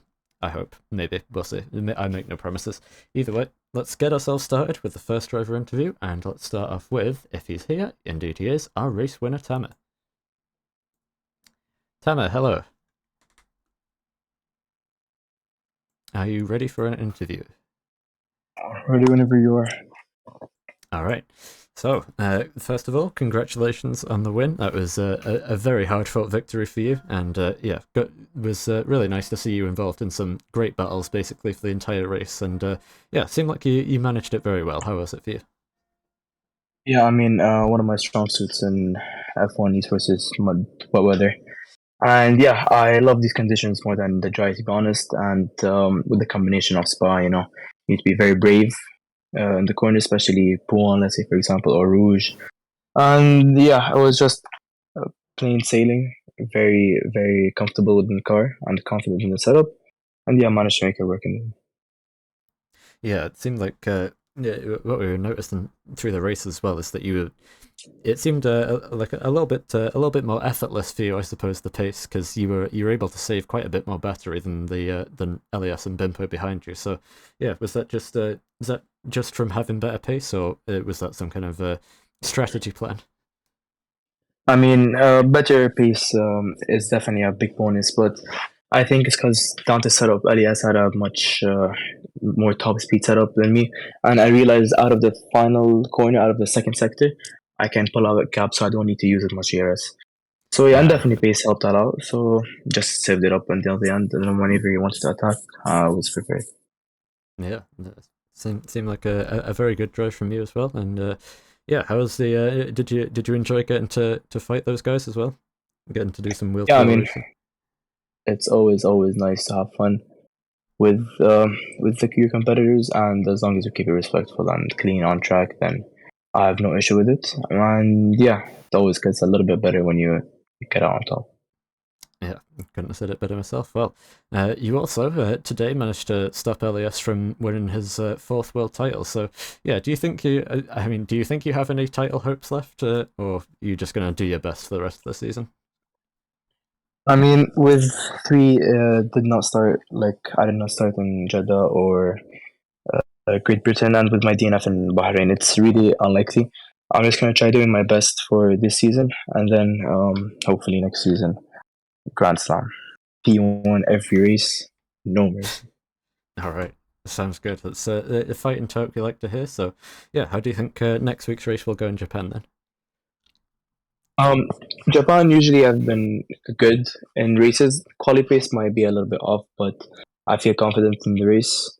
So yeah, hoping to recreate the same thing I did today. All right, well, that's it from me. Max, you have any other questions? I mean, I wanted to ask about his setup because we noticed that you were kinda not very fast in the straight line usually, but very fast in the corner. So I wanted to ask if, in your opinion, you feel like compared to Le Mans, yes, you were actually going with a higher setup, downforce setup, or not. See, to be very honest with you, at the beginning I was practicing. I did not know it's gonna be wet, so I had a dry setup on, but then I verified it with a bunch of esports drivers, and they said that's fine as long as you just hide the clicks. And yeah, I picked the higher wing setup because I know that out of the second sector, I'll get a really good exit, and basically the only place where he can overtake me is after a rouge under the camel straight. But I opted for it. It worked out, and yeah, I mean, happy days. Nice, worth asking. All right. Yeah, it's very good, very well driven race by you, and yeah, congratulations on the race win, and good luck with next week. Thank you. See ya. Take care. And the fight for the championships rages on. Yeah, I mean, more whimpers on than rages on, but it does still continue. So yeah, we'll wait and see how it goes next week. But I think yeah, if it at all seemed easy for Elias today, then it's going to seem most likely even easier this time next week. So I don't think he'll need quite so many points. But then again, there'll only be one race next week. So yeah, we'll see how it goes, and I'm sure Japan will deliver a very interesting race, albeit perhaps slightly messier than this one. But we'll see how it goes. And yeah, let's move on to the next interview with our P2 finisher. Bimpo, hello. Hello. All right, well, I've got to say, it seemed like a pretty solid race from you, but first thing I want to know is, how do you feel about the P2? Are you disappointed or happy with it? I said it already in the chat. I think if I had overtaken him, he probably would have got me back. I don't think I had the pace to pull any kind of a gap, or even at least just keep him behind. So I think P1 may have been possible, like very, very small chance, but I think Tammy was just way too fast there. So I'm happy with P2. I don't think I could have done anything else, to be honest. Fair enough. Yeah, Tamo was very quick today, but in that case, I have to say, you did a very good job to just stick with those guys for the entire race. Yeah, stay within distance of the toe, not make too many mistakes, and then get yourself into P2 on the road as well as on penalties. So I think it seemed like a very solid drive from you, and a nice way to bounce back from last week as well. Yeah, definitely. I think if it was P1, obviously it would have been better, but after what happened in the sprint race where I dropped off like 4 seconds before the end of the final lap, I think just being able to stick with the top two definitely made up for it. All right, well, in that case, yeah, I would have to agree. It seemed like it wasn't the best sprint race, but then more than made up for it in the race, in my opinion, with a very solid drive. So, yeah, how do you think next week's race is going to go? Looking ahead to Japan.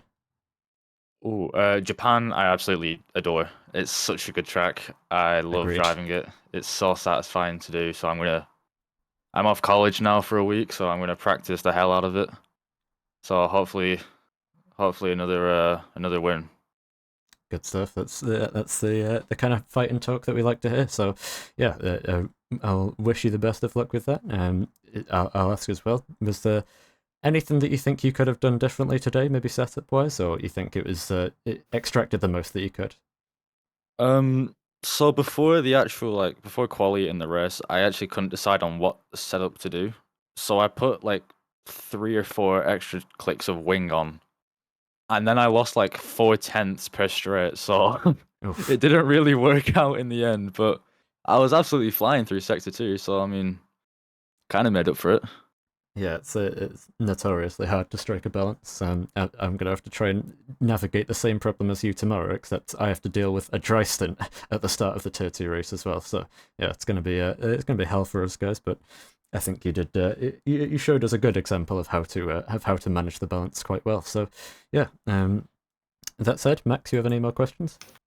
I mean, what was your thinking throughout the whole race? Because you end up in third place for a lot of the race before actually bouncing during the last few laps. So I don't know, your hands itching? Like you were there thinking I should attack them, but it's not the right time, or were you like actually pushing the whole time through? No, I was trying to save tires throughout most of the race, especially after the safety car, because we all boxed on like lap 8. My tires would have been dead if I full pushed to the end of the race. So I took it mostly chill, especially after lap 14, because that's when I got my second warning. I didn't want to get a penalty because then I'd actually have to like race Elias. So I took it really chill, just saved my battery as much as I could while trying to stick within like the tour of Elias. And then when they started fighting, which they did a lot, that helped me, stay with them. And then they fought too much, and I managed to just sneak past Elias at the start of sector 2. All right, yeah, that makes sense. That's more of a tactical insight, let's say. Yeah. Yeah, I think that just that confirms what we already knew. It was a very good drive by you today, and yeah, with what you've said, I'm looking forward to see how you do next week. So good luck with that. Yep, thank you. Good luck in your race. See ya. All right, and we will now move on to our next interview, which is going to be with the P3 finisher and not yet champion, Lamau Yes. Let's see how he feels about this one. Elias, hello. Hello. All right. Yeah, hello. Hello, still championship leader, but not yet champion.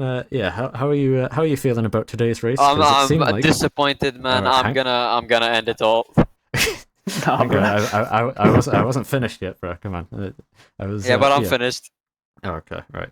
I was gonna say it seemed like you met your match today in terms of pace, and yeah, it was at least though very nice to see you and Tamer, and then even Bimpo towards the end having a great battle for the win. But yeah, the 3-second penalty was definitely a hindrance for you today. So how did it go? So all jokes aside, it was a good race, I guess. Just made a lot of mistakes, and setup I think was just too low on the wings. Even though no, it was actually pretty good. I think it was just me. It was down to me making too many mistakes. So yeah, definitely gonna learn from this. I'm gonna move on to the next one. Had some great battles with Tomar and Bimpo. It was very enjoyable. Uh, and yeah, um, shame about the 3-second penalty as well. I think hindered my confidence. Um, yeah, I mean, could possibly get a warning removed. Because I had I locked my fronts and then I had to go off track and I got a warning from it. But even though I mean I finished P3 behind the two of them, so it wouldn't really make Yeah. a difference.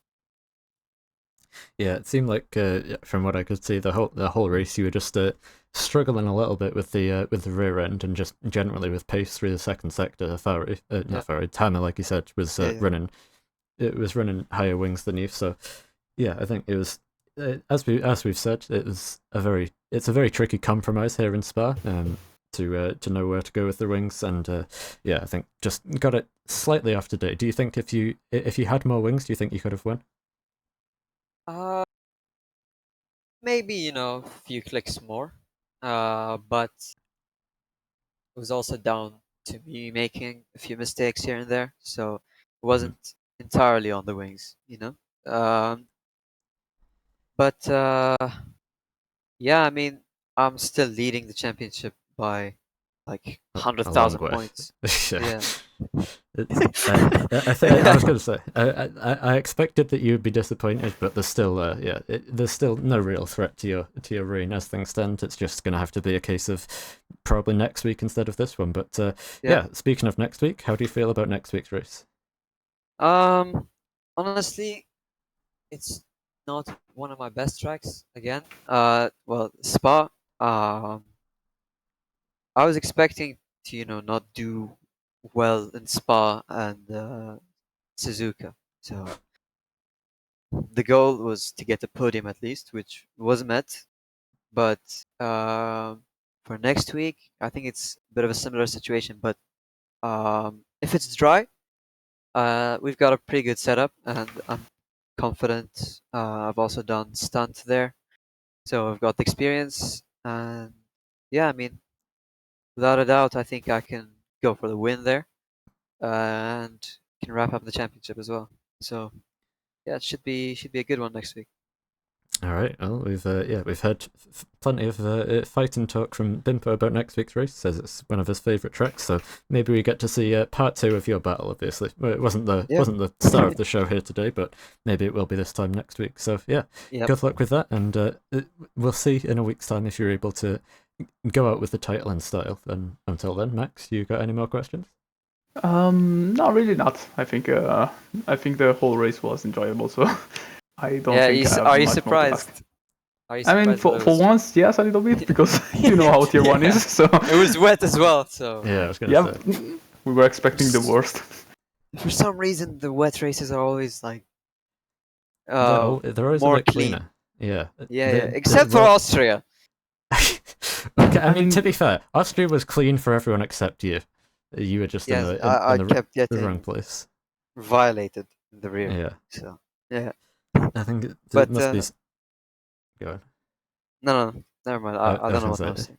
Okay, fair enough. Yeah, I think it must be something to do with the lower speeds in the wet. Gives everyone a bit of a better chance to be precise in wheel-to-wheel racing. Although that said, Yeah, we yeah. did see some quite egregious mistakes further down the order, so we didn't exactly get away with it. But yeah, either way, good race from you up at the front, and it was very good to see you in all those battles. And hopefully they will continue into next week.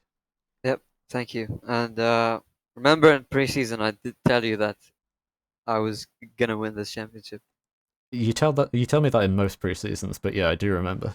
Listen, last season doesn't count. Yeah. Yeah, that's fine.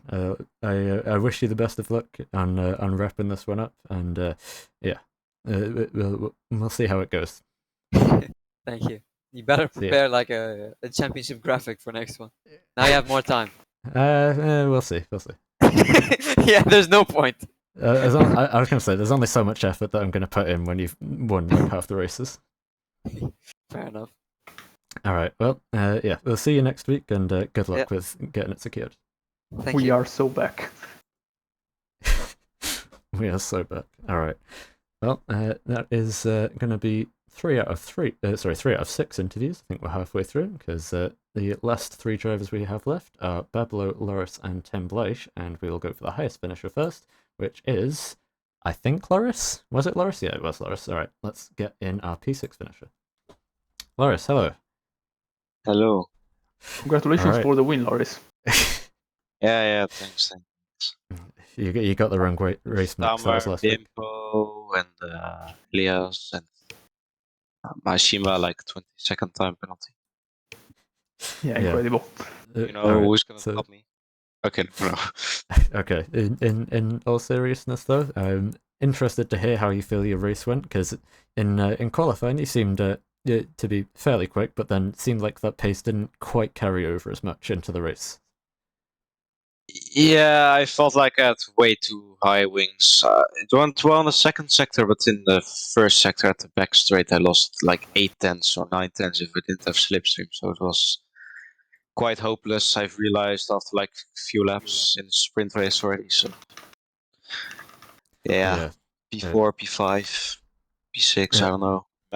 Maximum for me. Yeah, I think it was P6 you were given in the end. We'll see if that changes at all with any stewards' decisions, but it seemed to be fairly clean towards the front of the field, unless I missed anything. So that might not be too likely. But either way, at least still you're still able to get some solid points away from the race. But yeah, I would imagine a little bit disappointing for you.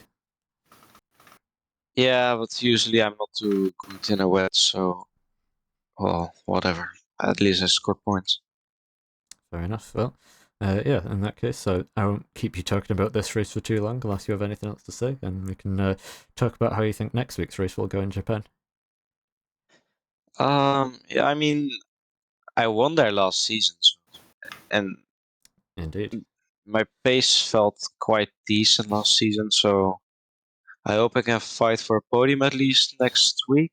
And if it's dry, that would help a lot. So Yeah, I would have to guess that it would be. I would expect it to be dry, but can't be too sure. We'll see how it pans out. But yeah, yeah, let me like you check say, right now. Actually, winning the race last season, I think, puts you in at least a good position confidence-wise to try and do your best to do the same thing again. Although that said, last season's race, I wasn't there to commentate, but I did see it, and it did seem to be quite a scrappy one. So yeah, we'll see how it pans out this time around, and hopefully it's a good clean fight from start to finish. But yeah, is Max, do you have any questions? Would you win? I mean, possibly not. I don't think so. I mean, if I get like Pablo to assassinate someone in the race, maybe. Okay, will you get Bablo to assassinate someone in the race? Possibly. All right then. That's all we need to hear. When you see the safety car, you know what's going on. Yeah. Yeah. If Pablo retired, then you know. So. If you see Pablo and Elias retired, or Pablo and Tamer, then you know what's going on. Yeah. All right. Well, yeah. Something malicious has happened, let's say. Yeah. thank you for the interview then, and let's hope that there's no shenanigans next week, and hopefully you won't actually need that, and you'll just be able to give us a kind good of fight hope anyway. though. I But mean, it would kinda be hope. funny, to be fair. I don't enjoy it too much. Yeah, I was going to say, given that you're the league owner and all, that might not be the best idea. Yeah, You have to ban yourself. yeah, honestly. If you can frame it so that Elias did it, then it might work. If I what? If you frame Elias, if you make it look like he did it. Oh yeah, for sure. Okay, well, let's stop discussing this live on stream. That seems like a bad idea. Okay. All right. Well, yeah. Thank you for the interview. Good job on at least getting some points in a tricky race today, and yeah, good luck with next week. Okay, bye. Damn, who was that guy? Never heard of this guy. He just keeps showing up and keeps winning as well. It's crazy.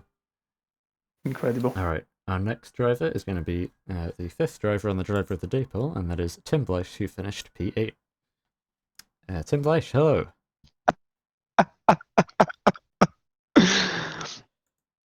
Are you okay? You ready for an interview? Yes. Yeah. Okay. So it was P8 you finished, correct? Yes. Yeah. And yeah, the first thing that I want to ask is, given that you disconnected on the formation lap of the sprint race, did you actually have a setup on for this race? Yeah, I had one. Okay. But I I actually disconnected twice in the sprint. It was so Oh. annoying. Yeah, I imagine. I was going to say you were towards the back. I think it was P16 you started the race or something like that, and yeah, able to Yeah. get yourself halfway up the grid into P8 in the end, 4 points. It's a pretty solid result for you. So how was it? It was actually quite good. I mean, my pace was somehow there. So yeah, I was catching Jakarta in the end and gaining a little bit on I like trains, but like very little margins. But I'm very happy with the pace there. Yeah, I mean, like I say, it seemed like you were pretty competitive. I did see you side by side with a couple of drivers, although we were obviously looking further up the grid for a lot of the race. But yeah, I think just most important thing for you was you kept it clean, didn't get too many penalties, and able to come home in a solid P8 finish. So yeah, I think was there anything that you'd have done differently today? Yeah, change to PC to turn off particles in the Fair rain. enough, yeah. I was going to say, I heard that the incident in qualifying was Yeah, so you couldn't see the Ferrari then? yeah, it was like on the camel straight. Then I was like, oh, Elias is there. Free slipstream. So Right. I was following him, and then like 50 meters before,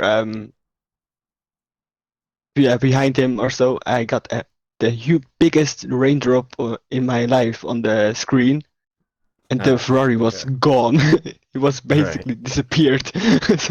Yeah, have you So, posted a yeah. clip of that? Because it would be good to see your angle. And Because no, actually, I haven't recorded that. That's the problem. Okay, yeah, Yeah. that might not go down too My- well with the stewards then. Yeah, I mean, my stream crashed there, so, and the VOD was lost, so yeah. Yeah, that's unfortunate. Well, yeah, I think, I mean, from the from Elias's POV, it seemed like quite an incriminating thing. But yeah, so Yeah. you've got to hear both sides. But yeah, either way, at least you're able to you put that behind you and then recover to get a solid points finish. So yeah, how do you feel about next week's race? Do you think you can be back in the points in Japan? Suzuka is one of my strong tracks. And I haven't watched the weather forecast, so maybe let's hope for rain again. All right. Well, I'll be doing the rain dance with you. I can tell you that much. Wet Japan is one of my favorites, but I would have to guess that's fairly unlikely. I would expect it to be dry, but we'll wait and see. But yeah, good luck with trying to get yourself back into the points again next week. And Yeah, thanks. Max, you got any questions? Yeah, so if you could choose a color for the Aston Martin racing, which one would you choose? Like for Aston the Martin. car, of course. For Aston Martin. Yes. Oof. I know it's a difficult Oof. question, but I think it's worth asking. Maybe. I would say neon yellow, so like a very, very bright yellow, and the stripes in how do I say, in pink. Okay, that's Sounds bold. wonderful. Yeah, that's what I wanted. I wanted the awful car, awful looking car. All right, if you feel like that, then okay. Fair enough. Yeah, I'm Honestly- not the biggest fan of Aston Martin, so yeah. It's okay. Honestly, if if it was paint for the whole livery and there was no carbon, I'd take it. Yeah, probably too, yeah. The Alright. reverse Alpine. The last thing I'll say before I let you go is that Hashim has just posted a screenshot forecasting rain for next week's race. So we'll see. We'll Yes! see. You might just have your dreams come true. So yeah, with that in mind, we'll wish you the best of luck for next week, and I will too be hoping that it does indeed rain. But yeah, until then, we'll let you go. Yeah, thanks, man. See ya. See ya. And And last who was interview. this guy? And our last interview will be with Bablo, who finished. I don't remember actually. Well, let's get him in and ask him. Bablo, hello. Hello. Hello. Well, first thing I got to ask is where did you finish in the end? P11. P11, just outside the points. Well, Yeah. yeah, I think it seemed like you were not off the pace today. I mean, to be honest, it seemed like you were there or thereabouts, but I think it was just a case of the spin on the restart and then potentially other stuff we didn't see just didn't help. So, yeah, how did the race go for you? Yeah, where should I begin, to be honest? Sprint, not much happened. Finished like P11 in sprint as well, I think. Then I had a really, really good start on the first straight. And then in the first corner, I got tapped around by some, I don't know who. Then, for 11 laps until the safety car, like nothing happened, had a good pit stop, etc., etc. And then lap 11, the end of the safety car. We went like to the first corner, and I got fucking tapped. Oh shit! I got tapped That's fine, again. don't worry. I can't swear. Okay. Oh yeah. No, I got tapped again. Yeah, it seemed. I only caught the back end of it, but I just saw you sideways and blocking the track for about 4 cars. So, yeah, it's unfortunate, and yeah, I guess from there on, we didn't really get to see you from then on. So, yeah, how did it go after that point? After that point, well, I pitted. I got like a wing replacement, everything. Then I started to push. I was like 40 seconds behind Steph Games and 39 seconds behind Bacon Boys, I think. And yeah, not much happened really. Like the only thing that happened was like just pushing and sometimes tiny mistakes, but yeah, that happens in the rain. And then yeah, it was on the end, like on lap 22 it was, I think, or 20. I don't remember what lap it ended, but yeah, no. I finished like 9 seconds behind them, so Yeah, it was just unfortunate, really. I guess not really a whole lot you could do from that point, I suppose. But like, yeah, well, I wasn't off the pace. Yeah, It yeah. was more like just other people really liking to tap my car, you know? Yeah, not ideal It's so at all. squishy. Yeah, the diffuser can be very enticing at times, but yeah. Hopefully hopefully next week there's a few less heavy braking zones, and yeah, how do you think you'll go at Japan?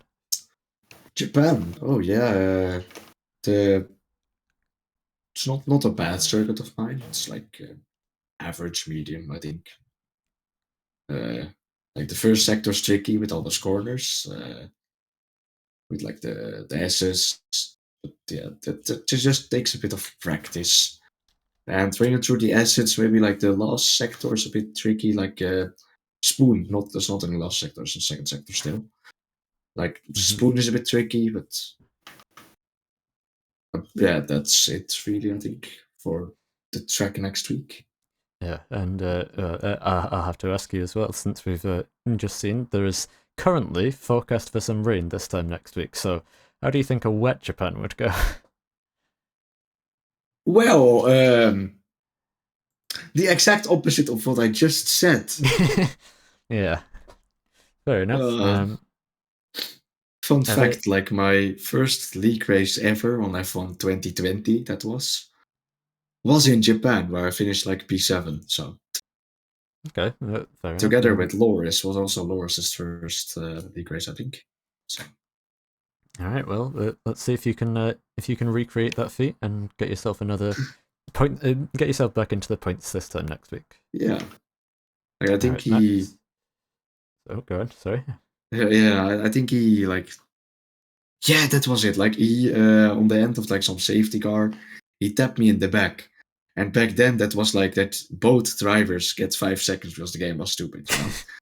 Yeah. And so, like, both got 5 seconds because he tapped me at the back on the end of a safety car. And then, yeah, that set me back some places. And he got, like, I don't remember what position he got, but yeah. I have good memories of Japan. Yeah, well, let's see if we can hopefully create some more good memories and not have nightmares next time around. Yeah, with that said, Max, you got any more questions? No, I don't. All right. Well, in that case, yeah, good luck with the race next week, and we can't wait to see how you do.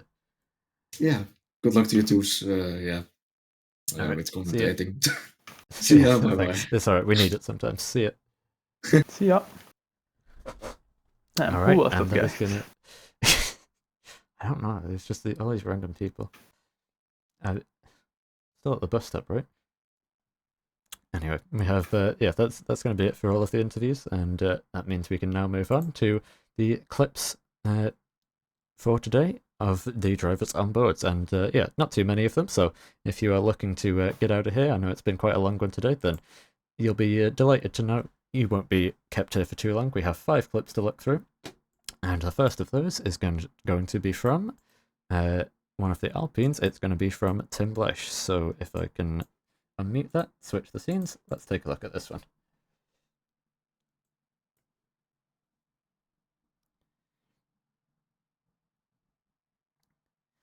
So on lap 13 here, heading down the Camel Street. And let's see what's going to happen. I suspect this is going to be the contact between Steph Games and Bacon Boys, I reckon. Let's see, those two trying to go side by side, and where's the contact? There's the contact, and just about avoiding it up the inside goes Tim Blesh. So yeah, nice evasive driving there, and that yeah, that explains what happened between the McLaren and the Red Bull up at the Cam. So yeah, I think that's just a fairly normal case of racing incident, just two drivers going fighting each other quite aggressively. A little bit of contact. I think one of them might have lost the rear, and then yeah, that sends both of them spinning off, unfortunately. But yeah, that's the first clip. And next one we'll move on to.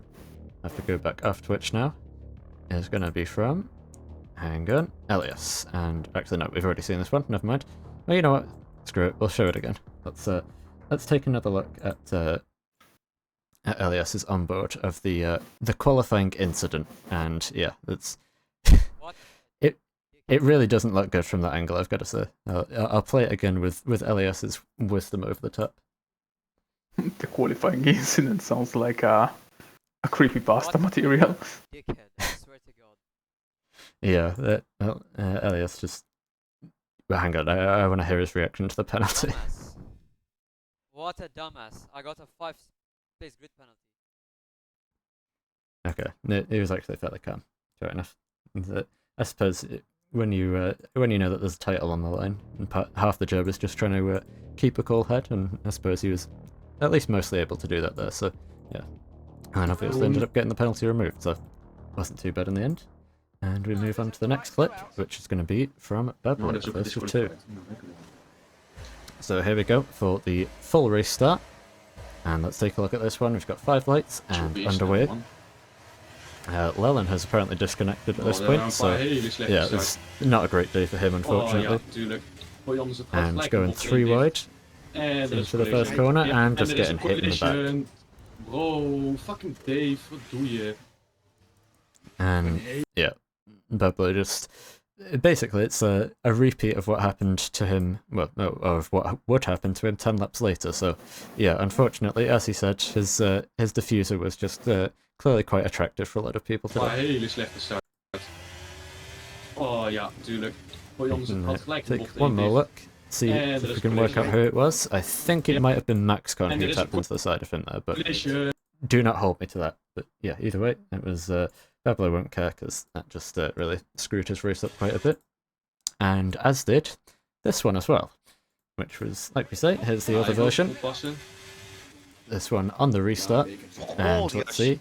I think that's going to be Worlds, yeah.